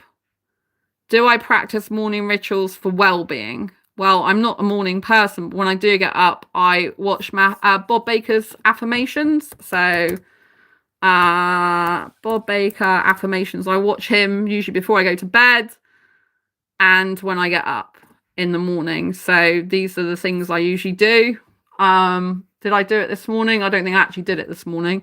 I did it last night before I went to sleep. I try to do this every morning, but I don't do it every single morning. So yeah. Would I like to kiss him? He's good looking. No, I don't want to kiss Matthew Hussey. He's got a wife, which is Audrey, and I wouldn't dream of doing anything like that. But yes, lots of people think Matthew Hussey's very good looking. This was the article I was in. Going back to that again. Yay! Right. So yeah, this is Bob Baker affirmations. And no, I don't want to kiss Matthew. I actually like Indian guys the most. I'm attracted mostly to foreign guys, even though I'm British and don't want to move. So yeah, I don't get so attracted to British guys. But yeah, I mean, obviously he's universally quite good looking to a lot of people. I can't say he's ugly, can I, Matthew Hussey? But that would be like, but yeah, you kind of like, you get used to like being coached by him. So you do think, well, yes, a lot of women would be attracted to him. No, I can't eat Indian food, unfortunately. I like Indian guys, but I can't eat Indian food, which is because of all my food allergies and intolerances. So anyway, this is Bob Baker Affirmations, and he's really, really good. I'd highly recommend him. He doesn't do AI affirmations. They are his own. When I say AI affirmations, I mean, he has done an affirmation where he asked AI something, but it's his own voice that he uses, right? He's really good. Bob Baker, I'm going to do that into my daily routine, says Heather. People say they smell like curry. Well, Indian guys, I don't care if they smell like curry. I love the smell of Indian guys. Don't get me started on Indian guys. Oh my God. I mean, I just really, I have so many attractions for Indian guys, but not sexual attractions. So many attractions. What does the plus stand for? I've already said that in LGBT plus. So it used to be lesbian, gay, bisexual, and transgender. That used to be the LGBT community. Then they added more people onto the community. So the plus means the people they've added onto the community, which is Q, queer, I for intersex, and A for asexual. But because people decide to put other things into the LGBT community, A can also stand for agender now, I believe, aromantic as well. So yeah, but it does stand for asexual. It stands for asexual for a long time. So curry is awesome, Sandra. I can't actually eat curry myself, but I never get put off by Indian guys the way they smell you. I can't eat the food at all, which is a shame. But I don't know how to describe it. I think I was, because I believe in reincarnation, I think I was with an Indian guy in a past life. So I've always believed that for a number of years. I talk about this in my Diary Confessions of a Hyper-Romantic Asexual book. I really talk about this a lot, right? And I talk about Indian guys in this book a lot. Yeah. Not all of it is positive, by the way. So laugh out loud. The smell is amazing, though. Yeah, I'm not sure what I think. Was I asexual in past life? I don't know. Maybe not. But in this life, I certainly am. I don't know is the answer to that. I don't know, but maybe not. So, but I don't know. I just intuitively know I was with an Indian guy in a past life, but whether I was asexual or not, maybe not. I don't know. But there's a number of Indian asexuals. Just they're usually in India. So yeah, I'm just going to remove people that are being just ridiculous. So yeah, I have no idea. But in this life, I know I'm asexual. I was born asexual and didn't realise it. So I'm definitely asexual in this life. But I believe I was with an Indian guy before. They're so familiar to me. It's like coming home. Am I into classic books? No, I'm just into, well, I prefer writing to reading. I'm not into reading really. So it's kind of strange. I'm a writer who loves to write but doesn't like reading very much at all because I'm very slow at reading. So I have anxiety, fibromyalgia, and CPTSD. They all impact processing, the speed at which I process new information. So if it's an unfamiliar topic, but once I understand the topic, I understand it really well. But it's just like new information, some new information. If it's something I've not come across before, especially if it's phrased a certain way, then yes, India believes in reincarnation, Heather. It's true. I found that out recently. When you say American Indians or Asian Indians, it's Indian. Like it could be a British Indian guy even. It doesn't have to. I mostly talk to Indian guys who are in India, but it could be a British Indian guy. It probably would be good if it was a British Indian guy because he'd be westernized. Because I am nothing like Indian culture. That's the whole problem. I'm really suited to Indian guys in the terms of attraction, and they get attracted to me. But I'm nothing like their culture. I'm not interested in sex or marriage or kids or being a housewife or anything like that.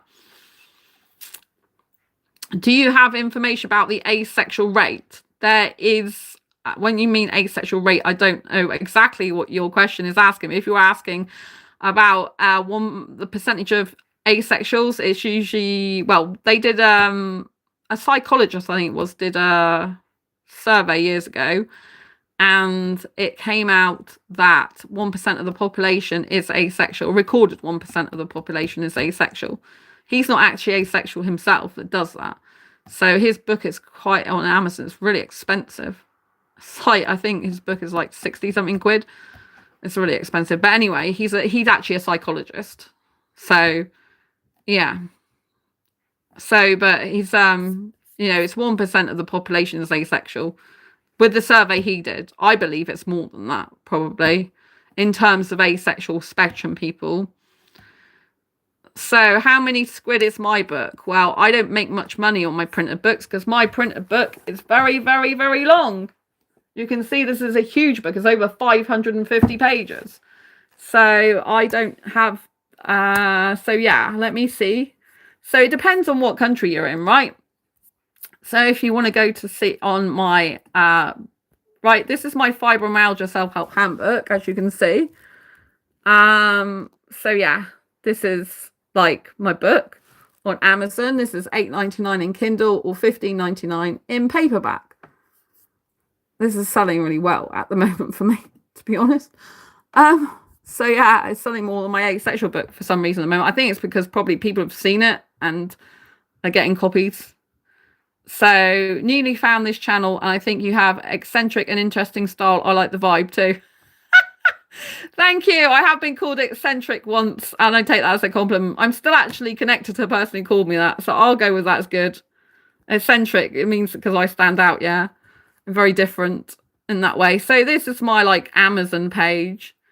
So I have done different books. This is my diary confessions book. See, that's all 5-star reviews, 7. Some people don't actually leave wording on the reviews. They just see it. So yeah, but this is like literally this is my diary confessions book, right? Psychology of relationships. This is why anyone should get my diary confessions of a hyper-romantic asexual book. I think the writer is strong, intelligent, hyper-romantic asexual because of the way her book was written. It gives you an impression of a romantic diary at times, but it's a lot of psychology of relationships there in general, regardless of person's orientation. So how do I know psychology, even though I haven't studied psychology? Because I have been in personal professional development since 2012. So I've taken a lot of courses and things like that, but not actually by psychologists, by people who are in business, who understand and have learnt psychology. I don't have the figure for exactly how many copies I've sold. When I say sold, I'd sold 18 in one go in one day last month, which is the most I've actually sold in terms of books in one specific day before. So yeah, I don't make a ton of money off my books, but I help a lot of people with them. So actually Amazon decided to put the royalties down for booksellers in the last year. They've done that, which is not good for us, but there we go. So we get less money on our books than ever before. But there we go. Amazon's costs have gone up apparently. So anyway, so it's a lot of psychology of relationships there in general, regardless of person's orientation. So this person says, I'm not asexual, but interested in human psychology and like boldly written books like this one. I recommend to read it to widen your horizon. So yeah, and then this person said, I enjoyed the book as it gave me good insight into her life experiences and that the life lessons were really helpful. So yeah, made me feel seen as an asexual person, really good representation of asexuality and a fascinating read. So yeah, I recommend it. I mean, this one is $12.99 in paperback because it's a smaller book. I don't make much money on these at all though. And then the Kindle is $5.99 for this one. So yeah, and this is my asexual perspective book. This is a much bigger book. So it's, it's a lot longer and it's been out longer. So my diary confessions book came out last year. So yeah, it's got a lot of reviews. So it hasn't got every review being 5 stars, but yeah, it's got a lot of nice reviews. So yeah, so that's £8.99 in Kindle and £19.22 in paperback. Obviously, this is in all the different types of Amazon. You can get in Amazon India. You can get Amazon in Canadian Amazon. You can get it in France and all over the place. All different types of Amazon, to just go to local Amazon. But there is links I've put on this channel before in the description. So, do you know what I mean? If you go to my channel here, see, I'm live at the moment. It shows here, like, do you know what I mean? In my actual description, it's got the link here for Diary Confessions and Asexual Perspectives book. Unfortunately, for some reason, YouTube doesn't hyperlink all links now. You'll notice these are hyperlinked, but these aren't hyperlinked. It's very bizarre. So you might have to copy and paste this into your browser, which is super annoying. So I don't know why they don't do that. It's ridiculous. But anyway, I can't control what they do. And so, yeah, you can go down here. See this channel?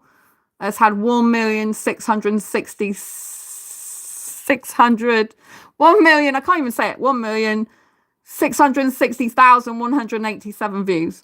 If I'm reading that right, I'm trying to read via my phone on the screen. But yes, it's had a lot. Some people can't get enough, and some people have had enough. Diversity. Right. Yeah. So, so you can go to my channel description. So you just go to more on here, and then it comes up with that. So yeah, and that's me looking at you at the moment. It's weird seeing myself on this stream.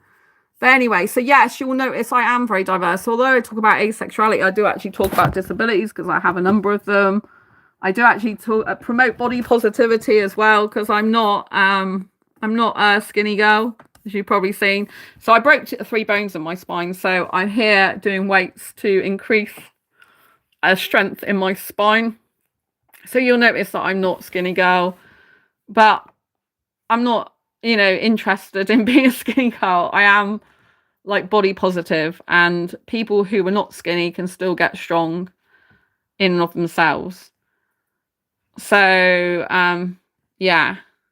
So it's very, very, very important that we embrace who we are, and we embrace the body we've got, and lean into our quirks. It's very, very important. So to go back to the original topic of this video before I sign off for the evening. First of all, I got someone in chat saying, I think I'm turning out asexual. Right. Okay. Well, the fact you'll say I'm turning out asexual poses a question like turning out. You can't make yourself be asexual. I don't know if you mean turn out as in something's happened in your life to make you be asexual, but nothing can make you be asexual. But if you mean you're just discovering that you might be asexual, then that's good. Oh right, so you said if you just don't know if you're good for anyone. Okay, I mean, it sounds like confidence is what you need. Do you know what I mean? Because asexuality is not about not being good enough in terms of like who you are and sex and all that type of thing. Asexuality is genuine sexual orientation that's based on the lack of sexual attraction. So you lack that innate need, desire, urge, or want for sex with someone. So if you're a person who's sat here right now going, well, I would have sex if someone would have sex with me, or I really like to have sex with some people, and you're thinking about stuff like that, that's not asexuality. I think it's a very important distinction. So if you are having problems with your confidence, it's very important that you take time out to grow that. By spending time self-dating is something I highly recommend. It's not talked about enough, but I talk about on this channel quite a bit. And this means set intentional dates with yourself where you do something. This is not the same as, I have to grab a sandwich because I'm hungry. This is intentional acts of going and dating yourself. This means like going out, for example, taking yourself for a meal or to the cinema, and you get dressed up for yourself. And so you literally act as though you're dating yourself. Like I do it with very intention. If it's not intentional, then it doesn't build the self-trust you need and the self-confidence. So it's all about being very, very intentional And it's about saying to yourself, I'm going to put this date in the diary, I'm going to do this for my thing for myself, and I'm going to make sure I don't do anything else but this thing at that time. And when you follow through on that, it then builds trust with yourself, because you're saying, I can tell myself something and I can stick to it. So I can follow through and trust myself. Or I might be gay or something, but just don't know it. Right. Okay. Well, first of all, it's okay if you're questioning your sexual orientation, right? Because not everyone knows fully what sexual orientation they are if they're experiencing different types of attraction to people or lack thereof, right? It's okay to give yourself grace while you're understanding and working out what sexual orientation you are. Because the problem is, there's a lot of people are told and conditioned to believe they're heterosexual. And if you don't have the same feelings as a lot of your heterosexual friends do, it then poses questions in your mind as to what actually are you in terms of your sexual orientation. So I think it's important not to be hard on yourself and to actually explore in a deep way what's going on in your own mind with how you feel about people and how you think about yourself. So you look at women and wish I look at women and wish I could be them. Okay, so wishing you could be them is not the same as attracted to them. So if you look at women and wish you could be them, that to me would say that you're coming from a place of lack within yourself, which is confidence, and that you're looking to be like other people because you feel you're not enough, and that your sense of worth has somehow been eroded by things that have happened in your life. And so rather than looking at other women wishing you could be like them, I think it's important to examine why that is, and for you to write a list in a notebook, for example, of what other women have that you feel that you don't have. I think this is very, very important as a self-analysis tool. Like, what is it about those other women that you wish you could have or be like that you aren't currently like or don't have? This is very important for self-assessment. Now, when you write this list, I then want you to ask yourself, how do you know these people have got that and are like that? So you wish you could be as beautiful as they are. So beautiful is literally a concept that is made up by the person who is thinking that way, right? So beauty is niche. It isn't, there's certain faces, right, that are universally appealing and good looking to the majority of people in the world, right? But there are also other faces and body types that other people enjoy. And just because people might not talk about it that much doesn't mean to say it's true or not true. So, for example, there are also people that think skinny's good and attractive, but there are equally people who don't like skinny, who are attracted to bigger people, who want people with more meat on them, especially from people with certain countries where they're used to big voluptuous women with big hips and big bums and big boobs. They want their women big. They don't want their women small. If you look at a movie on Disney Plus called Fat Girls, really incredible movie, right? It's about this woman, and she's a coloured woman, person of colour, for those who want me to be PC. And she is a bigger woman, right? She's got a lot of meat, weight on her, whatever you want to say, very voluptuous. And she is worried about her weight a lot of the time. And she's seeing these other people that society would usually deem as to be attractive. And she feels very insecure, and it fuels her eating more foods to put on more weight. And you know, she's very insecure of the way she looks. And then she takes this trip with two of her friends, one of whom is very skinny. It's like her housemate. And so she's the skinny person is what loads of guys would usually go for typically, right? The way she looks. But when she goes on this holiday, they meet like these people. I think they're from Nigeria. They're from a country that is used to big women. And so when they go to this holiday, there's the skinny person that for example, in a different country in America might be very appealing. It's not appealing over there. The men think that she's like a twig. She's fragile and easy to break and doesn't look appealing. Whereas these guys like the voluptuous woman, the woman that's got more meat on her, the one that's got big thighs and big hips and can be grabbed hold of and stuff like that. Especially people who like sex, they like to grab onto something if they like bigger women, right? And so it's really, really body positive and mindset positive. It's showing that there are guys from different cultures, for example, that can appreciate a bigger body and they want that. They don't want a stick type of person, like in terms of body type. They don't want a skinny person that has ribs showing and everything like that. They want a woman who's got a lot of, like, is very voluptuous, is bigger than maybe she should be for her height and stuff like that. So I think it's important for you to try and start following people that online that are actually more your size or your look, and so you can start thinking about how other people's body types have still got beauty in them and how other people's faces and stuff. And I want you to think deep about yourself and start to love yourself. Do you know what I mean? Like, you are just as beautiful in your own right as others are, because you are not them. You are you, and there's only you with your own DNA makeup. And beauty is not just about looks. It's about what's inside. You can have someone who may, a girl, for example, who may look like a lot of men love, but who's really like cruel and pompous and up her own backside and really rude to people and think that she's entitled, right? That's not a beautiful person. Beauty is inside and out. And if people have one but they don't have the other, they're not actually beautiful, right? So you've looked at women that might not be conventionally attractive but still find them attractive. Well, I think guys are not conventionally attractive are attractive, because I'm more attracted to people that are not conventional than I am people that are conventional. So it's actually quite a good thing that you think other people are attractive that aren't conventional. But yeah, I mean, attraction to me, like, if, like, for example, I can be with a guy, right, and not as aesthetically attracted to him, right? And after a while, the more I spend time with him, if I connect with him emotionally, and we have a lot of things in common, and I talk to him a lot and form a deep emotional connection, I can become more aesthetically attracted to him.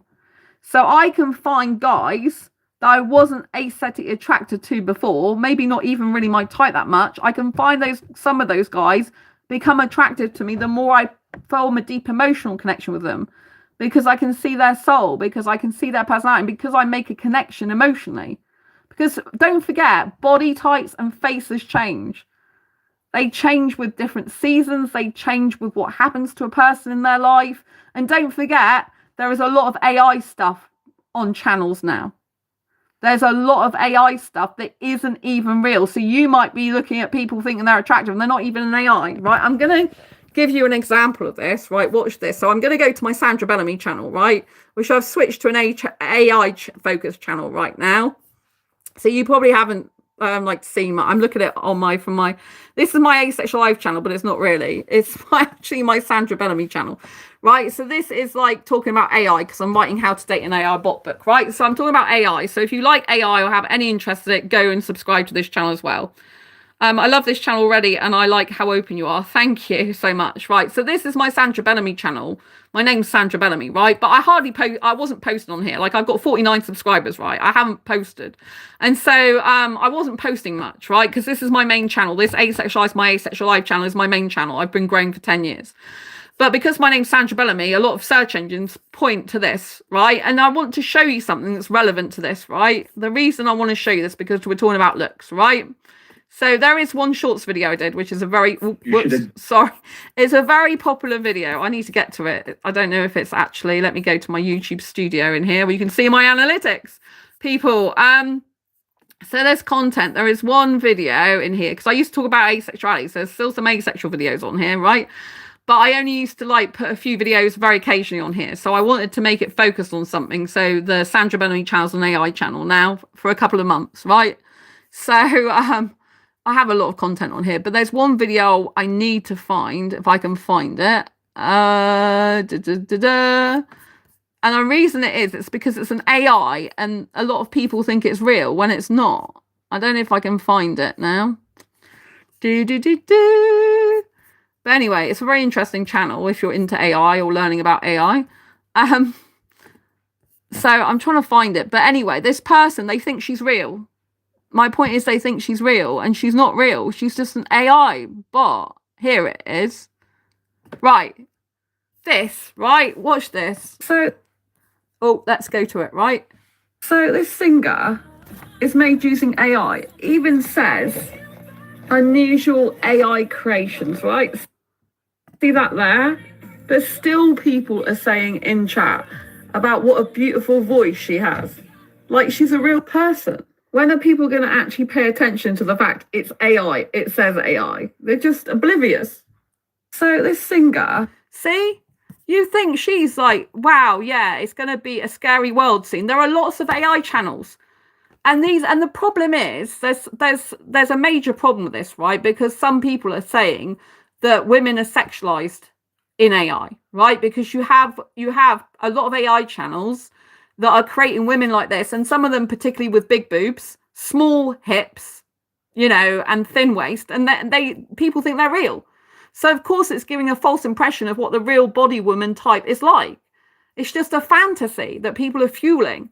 And these channels are getting huge hits because they're showing off sexual parts of a body of a woman, but it's not even a real woman. It's a fictitious AI character that someone's created, but they're getting hundreds of thousands of views because people think it's real. I could do that, but I couldn't because I'm honest and I couldn't pretend it's AI. But these channels aren't even pretending. This one said it was AI creations. So do you know what I mean? It's just ridiculous, but it's going to fuel people's insecurities. So if you are insecure about your looks now, the AI revolution is going to fuel a lot more people's insecurities because you're going to look at AI not even realizing it's AI, thinking this person is perfect. Look at their waist, look at their boobs, look at how they don't have any like wrinkles on them, and they don't have any love handles on them. They don't have any like cellulite on them and stuff like this, and it's just not real, a lot of it. And they even say basically always look at the channel and see if it says AI in the title, because if it says AI in the title of the channel, even if it doesn't say it in the videos, it's made with AI.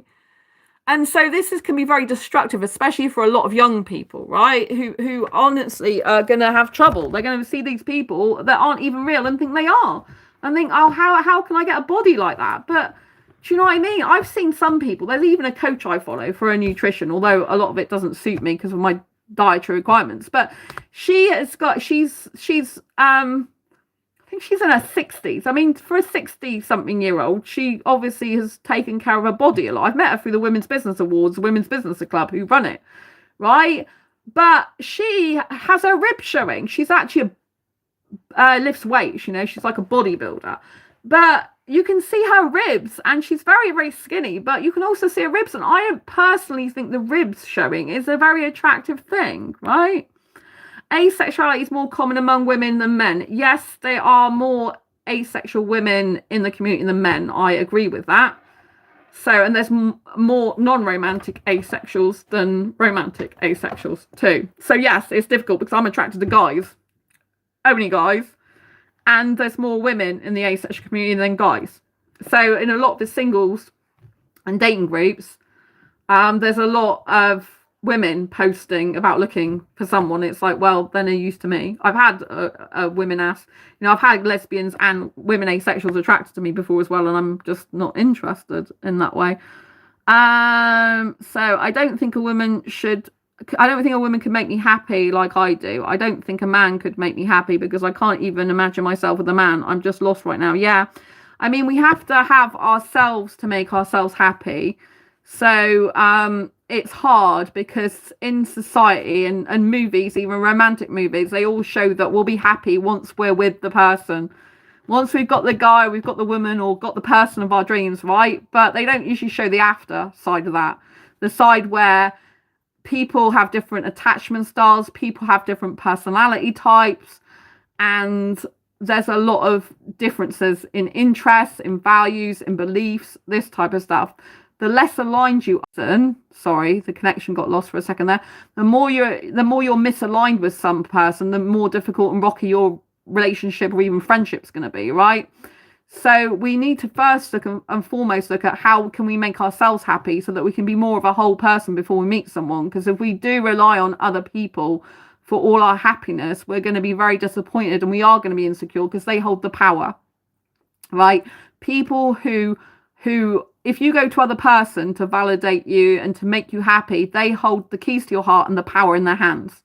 Any moment they decide to not be with you anymore, have an affair, or they're misaligned with you, they don't have the same values as you, and eventually you have to split up, or it makes you miserable because you feel unseen or unheard, and you haven't built your own confidence and self-esteem up at all, that's going to devastate you. It's devastating to break up anyway, and you do form a connection and attachment, and you do end up relying on them to a certain extent, right?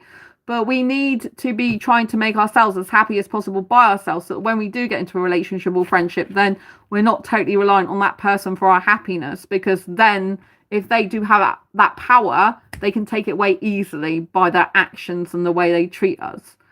And there's a lot of people who have trauma in their life that affects them really badly later on in relationships. And it might be worth exploring things that have happened in your life with a therapist.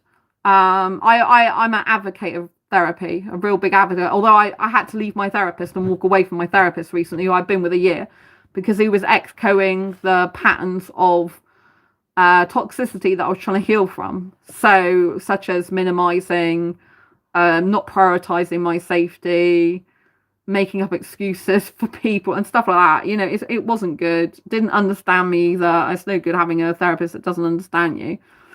Part of it is I don't have the energy to attempt anything, right? So first of all, if we're not interested in dating or having a relationship with anyone, it's okay. We can be single, we can be on our own, and we can have a wonderful, fulfilling life as a single person. There is estimated going to be far more single people in the number of years to come than ever before. There's a lot of people that get divorces. There are a lot of people that aren't happy in their relationships. You see on social media, a lot of them saying they're so happy, but a lot of it, there's arguments, disagreements, misalignment, and things like that. I'm in the Love Life Club, and I can't divulge personal information. But I can tell you, there are people of all ages, including 60s, 70s, and I think up to 80s, they're in there, and they've had relationships for years that have ended in divorce and breakups and betrayal, right? If the relationships affect everyone at every age, and people have to start their life over again, like when they're retirement age. That's hard for them. And so there is a universal problem with relationships and being with someone. So although I'm a huge romantic person, I battle myself even with the fact that I love my single life. I'm more confident, I'm more happy as a single person. Much more confident and happy. As soon as I start getting into a relationship, my confidence actually goes down.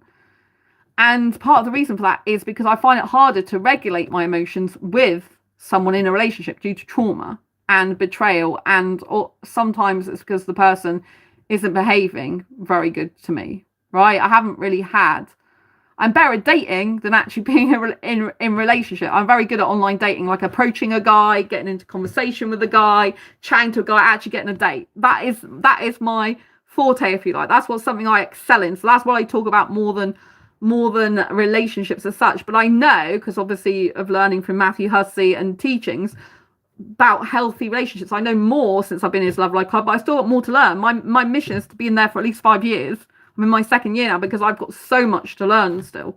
But people are in there even with relationships, because he's always helping people. Because even when you get into a relationship, the work never stops, right? You still have to have difficult conversations. You have to try and come to a middle ground. You have to still be respectful. You have to still understand each other. And fundamentally, there's lots of people that are mismatched. At the end of the day, you've got two beings, right? In a relationship, if you're monogamous, it's just one person with you. If you're polyamorous, it's more, right? But there's you and another human being coming together, and you're both different. You both come from different backgrounds, different life experiences, got different knowledge.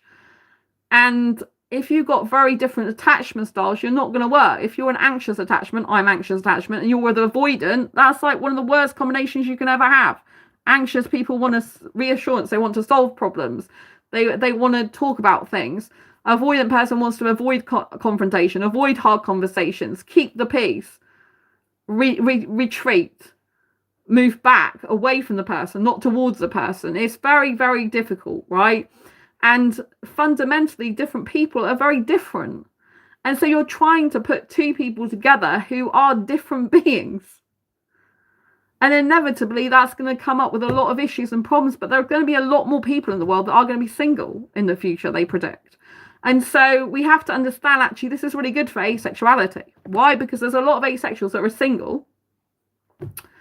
And there's also, you know, more and more people are going to have relationships with AI without sex. So they're going to be able to understand how relationships work that are loving but don't have a sexual component to them, right? So actually AI is probably going to help asexuality a lot and people to understand it, because many asexuals don't have sex, although some do. Many asexuals don't have sex in relationships, and we can love without sex. A lot of us, we don't need that component. Therefore, we're able to have a relationship like a lot of people are having now. There's loads of people having relationships with AI that aren't asexual. Loads of heterosexuals. They're having relationships with AI, romantic relationships, and they don't have sex with their AI partner they class themselves as in a relationship with. So the more they understand and accept, and society understands and accepts that relationships can exist without actual sex, the more they're likely to accept asexuality, if you think about it, you know, which is based on lack of sexual attraction. A lot of asexuals don't want sex. So I had a 3-year relationship, says a person in chat, and after, is it Jackie? And after that, I just didn't care anymore. Yeah, so what if you're both avoidant and anxious? Well, you can get someone who is you can get avoidant, anxious, and someone who's anxious avoidant. And then secure. These are the 4 main attachment styles: secure, anxious, avoidant, and anxious avoidant. You know, so the anxious avoidant is up and down. But they're like scattered all over the place. So anxious avoidant, you know, there's an actual attachment type that's both, a mixture of both. That's what I'm saying. But if you get an anxious and avoidant type in a relationship or friendship, it's going to be rocky, very, very rocky. Avoidancy isn't good. It's very unhealthy, to be honest. But there's things that people find about anxious attachment unhealthy. For example, they might say an anxious attachment person is too clingy, right? But if another anxious attachment person is with another anxious attachment person, they understand that they need like more reassurance and communication and stuff. Whereas an avoidant, with an avoidant, they understand that they don't want to talk about much that's meaningful and deep. They just want to talk about surface level stuff. And they just want to avoid real intimacy. But they're both avoiding deep conversations, avoiding conflict, avoiding deep intimacy, avoid getting too emotionally close. So 2 avoidants could work well because they're both avoiding each other, basically, in emotional ways. So but it's usually avoidance and anxious people that get attracted to each other. The avoidant usually sees things in the anxious person that they admire but couldn't live up to or be. And the anxious person tends to somehow be attracted to the avoidant, probably because the avoidant seems to be very kind, caring, accepting at first. But it's when the anxious gets closer to the avoidant that the avoidant pulls away. You see? So they're you know what I mean? But you could get an anxious avoidant. I am Tasbir. I pay my respects to you from Bangladesh. Oh, hello. It's now 3:06 o'clock in the night in our country, and in 2 hours the morning sun will rise in our country. Oh, I like Bangladeshi guys too. Just to say. Oh, I did mention earlier I'd been in a relationship with a Bangladeshi guy, but that didn't work out because I'm asexual and he wants sex. So, but hello to the Bangladeshi guy. Right, so I've got someone being rude, so there's no need for that on this channel.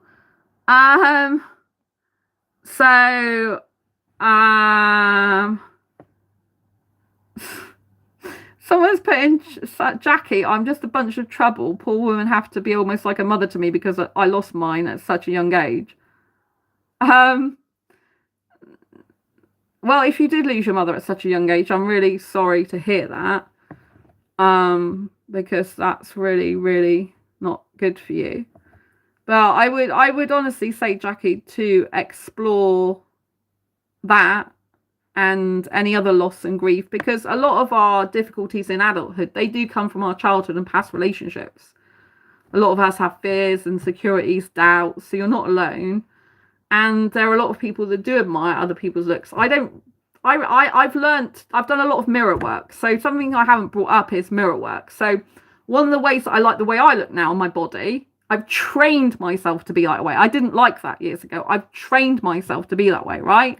And this involved mirror work. So when you look at it, basically you come out the shower or bath, whatever you want, and you have a mirror, right? And you look at yourself naked in front of the mirror and tell yourself you look gorgeous and beautiful. And if you can't do that, first of all, because your mind might be like, I really don't believe that, you just start looking at your body saying, I'm okay. I'm okay. And it's repetition. This is to do with positive affirmations, rewiring your brain, something called neuro-linguistic programming, which really does work, because I use that to be happy being single. At one point in my life, for a lot of years, I could not be on my own. I could not be single. Now I've been predominantly single since 2011. I have had some relationships that have been short term, not because I want them to be, but because that person wasn't right for me and it didn't work out. It wasn't specifically because I'm asexual either. It's for other reasons, like different values and things like that. So, but mirror work is all about like looking at yourself naked in the mirror, telling yourself that you look beautiful and gorgeous, stroking your arms, being really loving to yourself, saying how beautiful you look in your face. And also, if you don't like something about your appearance and can change it, then do change it. If you don't like your hairstyle, change your hairstyle. Go to the hairdressers and say you want a different hairstyle. Try a different hairstyle. If you don't like the clothes that you look in, if you think you look dowdy or a certain way and it's not enhancing your appearance, change your wardrobe. Go and get yourself some new clothes. There are certain things you can do to change your looks that don't require that much in terms of like changing everything. I don't agree with plastic surgery personally or anything like that. So I believe you should change what you can about yourself that you don't like for definite. Change what you can and able to. And then the rest be comfortable with. And the way you get comfortable with it is you train your brain to realize that that is beautiful what you see, right? I've done this. This is how I can be a much bigger girl now. And I can still really love my body and find it very attractive for myself. I'm not expecting other people to find it attractive. And I'm not welcoming people to be rude to me either. If they don't like a bigger body, that's fine. But what I'm trying to say is I love the body I have, right? And actually, if I look at skinny women, like with ribs showing, I personally don't find that very attractive. I'm not attracted to women who eat anyway. But if I do look at women, and some women that have had a weight loss journey, to me, I'm thinking, what was the problem with them before? They're not, they might be not as big as me. And I'm thinking they were fine before, right? They've got a little tummy, but so what? This person's now got really skinny ribs showing. I don't think that's very attractive. I'm putting a book up there because I'm in this book. Sorry, I got distracted. But yeah, so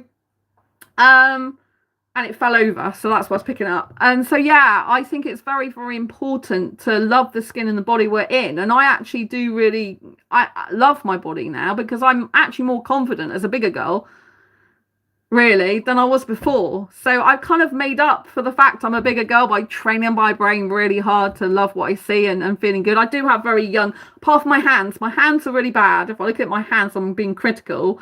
They get really like, they're not so bad at the moment, but they get really like, I get dermatitis on them and they look really old compared to the rest of my body, which is like a nuisance, right? But this, you see like these wrinkles on here.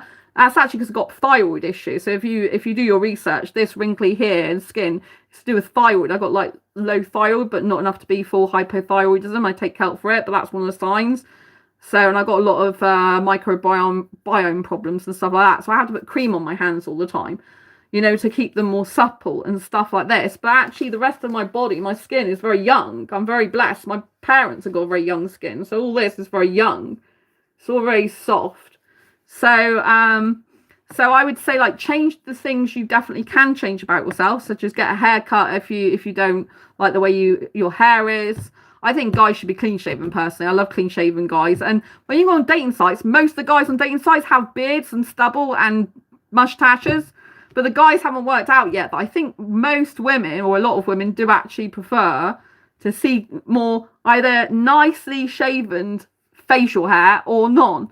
Because it's like, years ago, it used to be like clean shaven was the thing. And then all of a sudden, the trends changed in society and everyone who got clean shaven just went to beards. And it's like, what the hell is that? A bush? I don't want to be kissing a bush. But I like Indian guys, and a lot of guys, unfortunately, are Indian, like their beards. And I'm like, okay, they hail their beard. It's a very important thing to them. So, you know, if a woman likes that on an Indian guy, go for it, girl. But I don't personally like it. But I think it's very interesting the majority of single guys on dating sites have facial hair. And, you know, some of them, the hair's all over the place. I'm like, just go and have a haircut. Shave your beard off. You'll look like 20 years younger. Then you'll look more attractive for women. That's all you have to do. It's not difficult, is it? It's not making yourself like someone else. It's just shaving. Shave it off, people. I shaved my arms and legs, by the way. Sat down to write after seeing you live. I am translating and writing in your language. Please reply in English. So, believe it or not, the truth is that I'm going to open a business in Dubai in March 2026. Amazing. Amazing. I'm looking for a partner which would take full responsibility for my business. That would not be me. I will take the loss, but half of the profit will be taken by the person who takes responsibility. Right, I'm not personally interested in being a partner in someone else's business, but thank you for that. I like being a YouTuber and writing my book, and I have immense faith and trust in Russian women to take this responsibility. They're very polite and humble. Well, yeah, I don't know if there's any Russian women here, but is being transgender and asexual a choice or a condition that is present in humans? Is this also true for plants and animals? I don't know if that's a serious question or not, right? I'm not transgender, right? I believe that 10% of the asexual population is non-binary, some of whom identify as transgender, right? So it's not a choice and it's not a condition, people who are transgender. I would say, you know what I mean? I'm not transgender, but it's not a condition. Someone who's transgender usually innately believes that they're assigned a gender at birth that doesn't feel like who they are. But they have to do something often if they want to. So if there's a transgender person, it's usually transitioned into another gender because of hormone replacement therapy, stuff like that. So they've had to physically do something to transition fully into the gender they feel they are. Or some transgender people don't change their body at all. So I can't specifically say fully about transgender people, but asexuality is definitely not a choice or a condition. So asexuality is not the same as abstaining. Abstaining is a choice. So abstaining from sex and saying I'm not having sex is a choice, because an asexual person, right? The difference between an asexual person and someone abstaining from sex. Someone's abstaining from sex still experiences sexual attraction, and they still get the urge or need or want for sex. They just don't act on it. They refrain from it. So they're basically suppressing and repressing and refraining. I'm gonna have some water. An asexual person is not suppressing or repressing or refraining. They literally don't have that innate, so innate is internal, it's the way we're wired, need, urge, or want for partner sexual intercourse. This is if they're a pure asexual. Asexual is a spectrum. So there are some grey asexuals, which is different to pure asexuality. But anyone on the asexual spectrum can call themselves asexual, which is why it gets confusing. So a pure asexual is someone who doesn't experience any sexual attraction whatsoever. A grey asexual is someone who would usually experience sexual attraction, but only under very limited, rare, specific circumstances, or they experience it but not enough to want to act on it. Right? They're not a pure asexual. They're a grey asexual, otherwise known as grey asexuality or grey sexuality. So, and that's, you know, so asexuality is not a choice. It's something you're usually born with but don't realise it till later in life. So I have no idea about asexuality in plants and animals. I don't get involved in that. Amoebas can reproduce themselves, apparently. Asexual cannot reproduce themselves, right? So we can't go and, like, you know, masturbate and reproduce another person of ourselves or anything like that, right? But it's not a condition, because it's not something that needs to be fixed. It's a sexual orientation, just like heterosexuality is, bisexuality, pansexuality and homosexuality. Asexuality is another sexuality, but the only reason it's different to the other ones is because we lack sexual attraction. The other 4 sexualities have sexual attraction, just that homosexuals, pansexuals and bisexuals have different forms of sexual attraction to the societal norms of heterosexuality. So they don't have the usual attraction. My nose is itching now. So I don't get involved in the plants and animals side of things. So I don't talk about politics or Russian women. So that has nothing to do with this chat. So I like to keep it on point. So going back to the Women's Business Awards, the Women's Business Awards is taking place next week in London. If you do want to vote for me, I would really love that. So you can go to the posts in this channel. So this singer is made using AI. I still got that person that's made using AI because I need to switch to my channel, my main channel here, right? Hello, I'm live at the moment. So if you want to vote for me to win one or both of the Women's Business Awards, do go to this post. This is on this channel under post tab. Oh, if you like this content, by the way, be sure to subscribe and hit the bell icon so you don't miss an episode when I go live. We'll post lots of vlogs as well on all different types of things: education, inspiration, lifestyle, entertainment stuff. It's all here on Asexualise, my Asexual Lives. So yeah, if you want to vote for me for the diversity, inclusion or speaker of the year awards, just go to here and then you can click through here. This is my profile. You can go to site, and so this is my profile on Women's Business Awards.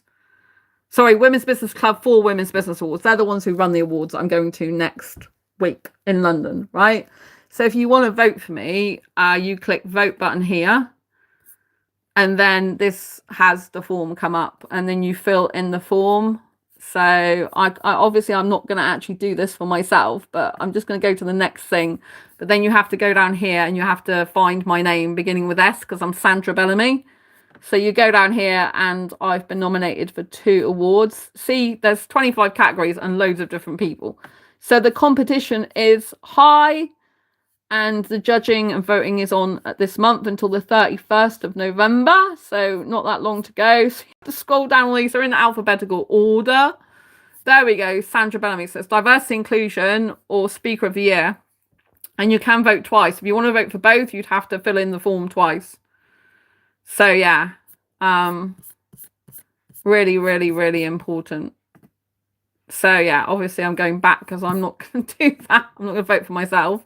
So anyway, this is like my about profile, and then there's business, and then that's a speaker. So if you didn't already know, I spoke at Oxford University in the UK for Blue Talks, and this was me, and this is on Connect TV. So I'm actually on a TV station, and this talk's on this channel as well. Welcome to Blue Talk. So you can go and look for that. But yeah, and that was me speaking at the Asexuality conference. That was me being interviewed by a sex coach about asexuality, and that's me sharing my yummy foods because asexuals, many of us prefer food to having sex. So that's why I post a lot of food videos. And then this has already changed, right? This was only 22 days ago and it says well over 1.5 million YouTube views. This is now 1.6 million YouTube views. So thank you for all the love, the support and everything like that. So yeah, so these are the posts. So if you don't know what I've been featured on all these places in publications, the Daily Mirror, Daily Star, Channel 4 I've been on. Most people don't even know that about me, but I actually, before I found out I'm asexual, I was on Channel 4 debating Big Brother live with Christian Guru Murphy and some other people, saying that I didn't like the sex in it. I didn't know at that time I was asexual, but yes, so it's obvious I was asexual, but didn't realise it. So yeah, I've been all these different places, live with the famous Dr. Al show, very, very popular show in America. Lifeology Radio got over 3 million listeners per episode, including the episode I was on, the Jeremy Vine show, very, very popular in the UK. So yeah, this is my praise, some of the praise I've got for you on my channel here. So I really, really appreciate that. This is a book review. So if you're thinking about buying Asexual Perspectives book, you can listen to this review. I highly recommend the book Asexual Perspectives by Sandra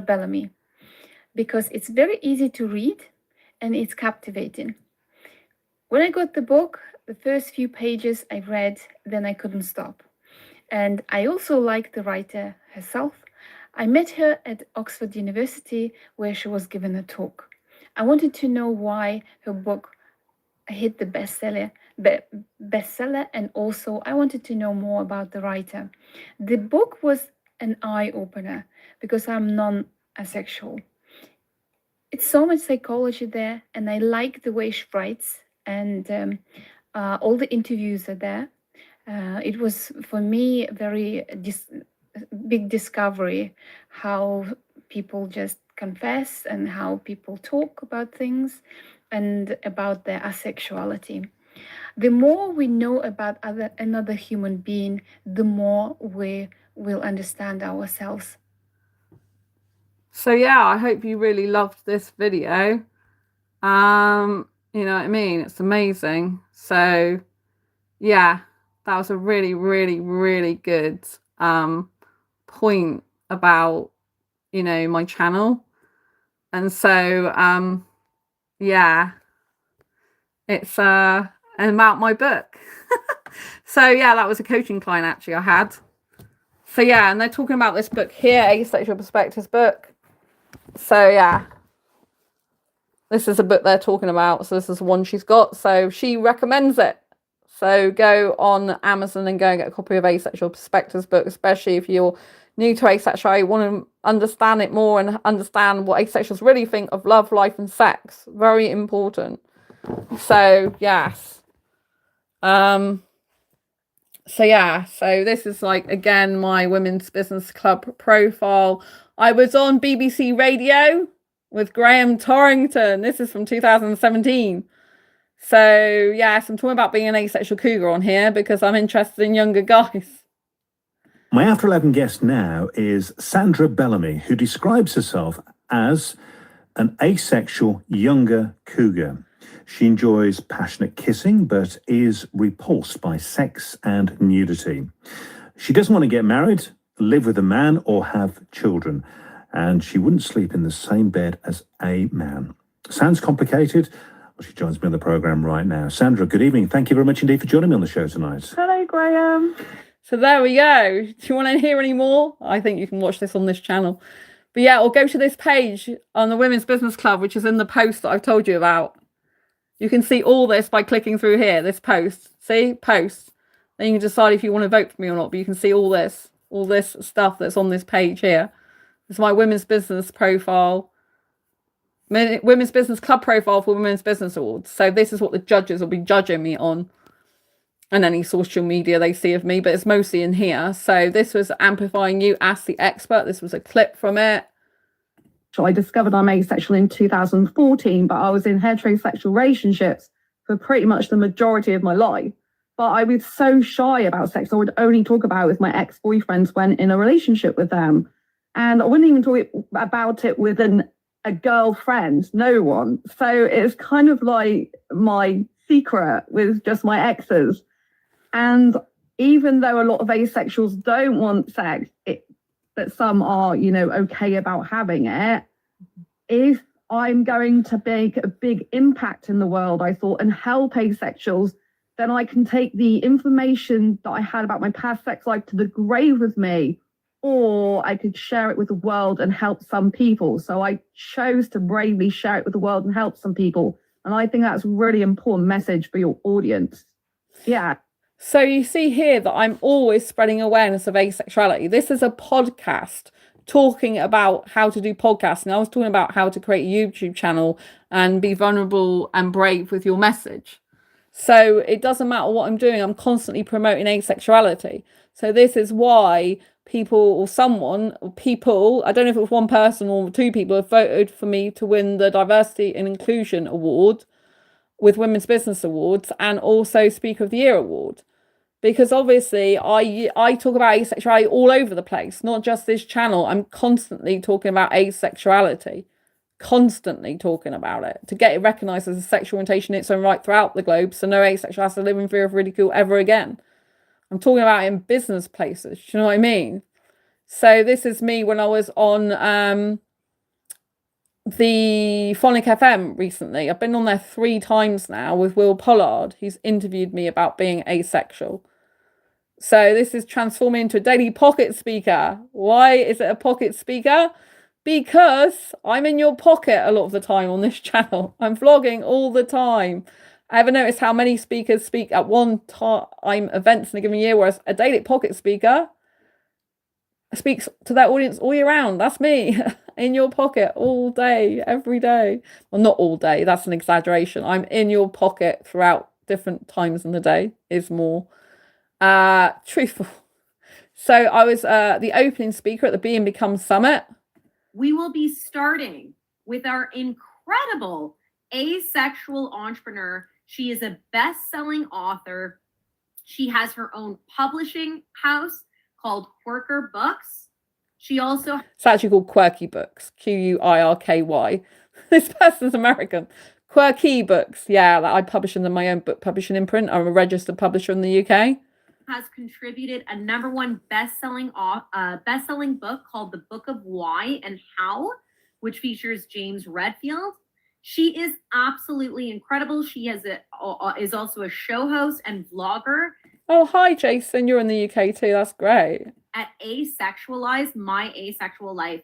And what I love about our next speaker is that she is a champion for a group of people that is often very forgotten and very, very underrepresented. And I am so blessed and honored for her to have her on our show.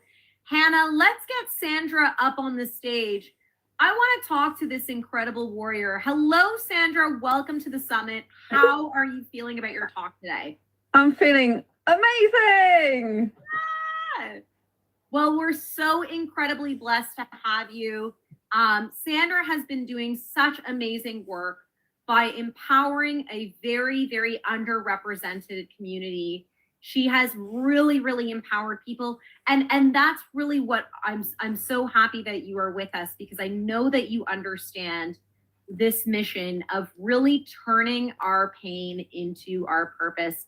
Tell us a little bit about your impact and how you're serving community currently. So I'm sharing some of this in my upcoming story, which is part of my talk. But so I've been helping asexuals since 2015, and I found out I'm asexual in 2014. So I have Facebook groups for asexuals. I run 6 different Facebook groups for asexuals. So it provides a sense of community for them, a sense of togetherness, a sense of unity, and something bigger than you are yourself. And so I do different ones. One's are for friends, and I've got another one for business, and I've got another one for different types of dating. My Asexualise, My Asexual Life YouTube show is like a reality TV show, and I share my own asexual life journey in order to help others in theirs. And so I bring real life to asexuality. So there's a lot of people on the internet that talk about asexuality in textbook definitions, but I'm living that experience. Like you were talking about lived experience, I'm living the asexual life, real life experience, because I am asexual, and I show asexuality in real life context on a daily basis. So all the challenges that come with being a minority sexual orientation, I can help people to see they can overcome those and how to do it on an everyday basis. And I think that's where my power lies, because, you know, people can see, hey, you know, she's having problems with dating, relationships, friendship. No, it can all have problems and difficulties, but I show them. I'm like, I cry on camera and stuff. I'm not afraid to be authentic and real, because then a couple of days later, I'll be like, well, this is how I got out that situation. This is how I had my self-care, what I did to make myself feel better. So it works really well. Honestly, I cannot tell you. And like I said, in my little introduction, I do mention that every single one of my speakers has the capacity of taking their own experience and inspiring others. It's so amazing that we have a world full of information and research, but I really do appreciate when I see individuals take their own lived experience, because honestly, I do believe there's something special about having the empathy, you know, having that empathy and saying, you know what, I actually do know what you go through. And here's my story, and here's how I speak that truth. Because a lot of us feel like, you know, there's so much information, but when we hear it from someone who is actually living it, it is an entirely new, different impact. So I am so grateful for your service. I just don't know anyone else who's doing it, which just shows how important your work is. So thank you so much for being here. And I am so excited to hear your talk today on how to become your best future self. Thank you so much, Sandra, and let's get you going. So yeah, if you want to see that, it's actually on this channel under how to reinvent yourself to become your best future self. So yeah, I'm not, or you can see it on this page, which is the Women's Business Club. Again, if you want to see this, go to the post tab on this channel, go down here, and where you see this vote for me, you can click through that here, go to site, right? And this is the page, and just scroll down all the posts. So you can see everything I've gone through here, but in more detail, because you can see the whole talk, obviously. So, and she gave me praise for being on her talk. Basically, I was a keynote opening speaker. So this was me recently being featured in Exeter Today, being a Women's Business Awards Global finalist. And this was Rebecca Bitton, who I spoke for, this incredible speaker and innovative voice. Was in our Be and Become Summit last year, and Sandra was a proud forerunner. Congratulations. So yeah, it's good. Actually, I believe it was 2023. I thought it was last year as well, but I moved last year, so it's got to have been 2023. But anyway, yeah, the posts repeat again. I don't know, that's a bit of a technical glitch there, end where the same posts repeat. But anyway, it's I got a really nice thing, like, great work, ladies. We need more inspiring stories like this in the world. Amazing work. So it's really, really good. But you now know why I've been nominated for Diversity, Inclusion and Speaker of the Year, because of all this work I do. So it's not just the work I do on this channel.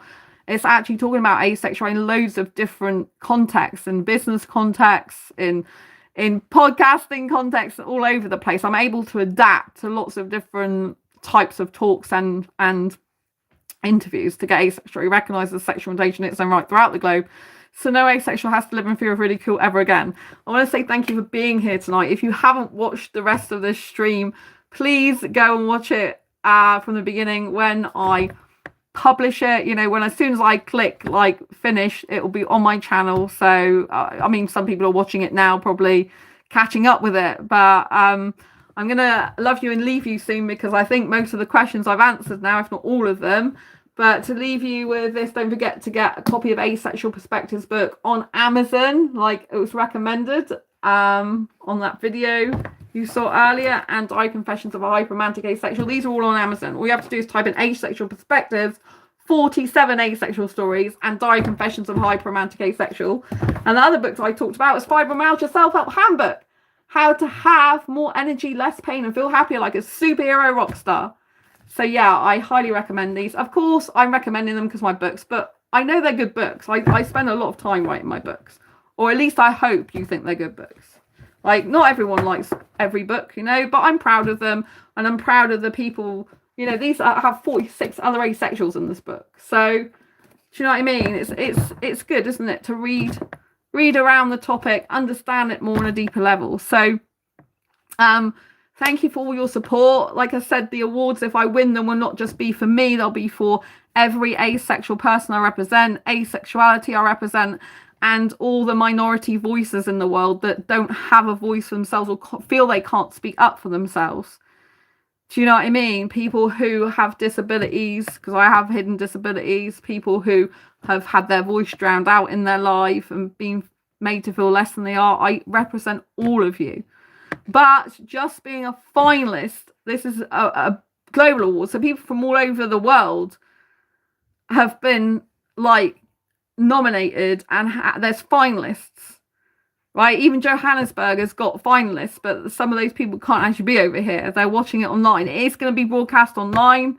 So I will be putting the link up for you to see this online, so you can see the award ceremony that I'll be at live next week. Right, if you want to watch it, you can actually watch it live on their channel, the Women's Business Club's own Women's Business Awards video. You know, it's on Women's Business Club. But I will be posting that link. So Women's Business Club run Women's Business Awards, and that's who I'm a finalist with for Diversity Inclusion Speaker of the Year. But they're global awards because people all over the world have been nominated, and there's finalists in every category. A lot of finalists, and some of the people are from different parts of the globe that are flying into London. So it is going to be broadcast live. So yeah, anyway, thank you for being here. I love you a lot. Thank you for all the support. I appreciate you a lot. Thank you for the likes, the shares, the comments. If you are new here, please subscribe. I'd love to have you as part of my subscriber community. It's free on this channel, doesn't cost you anything whatsoever. It really helps to grow the channel. It helps to get Asexuality recognized even more, and I can help more people. So I really appreciate it. Any likes, comments, shares, views, it's all incredible. Thank you so much. Sending lots of love. Thank you, Olivia, for being in chat earlier, and Heather, and lots of other people. Jackie. Thanks, Jason, who's just not been here that long. It's nice to see you all. Thank you to everyone else who I haven't mentioned. I'm sure there's a number of people I haven't mentioned because it's been a long stream tonight. 2 hours and 35 minutes. And yeah, I'm going to say keep being Ace, keep being you, and take care. And I'll see you soon on the next video live stream. I do post a lot of shorts videos, which is a lot of lifestyle content. I do lots of different stuff. I do some weights lifting sometimes. Do some vlogging about my life sometimes. I do some singing, even if I don't sing completely on pitch. Some people like my singing, some people don't. But it's all good fun, isn't it? That's what life's about, having fun and coming together and embracing each other's unique differences. Love you. Take care, and I'll see you soon on the next video live stream. And yeah, take care. Bye. Subscribe and hit the bell icon.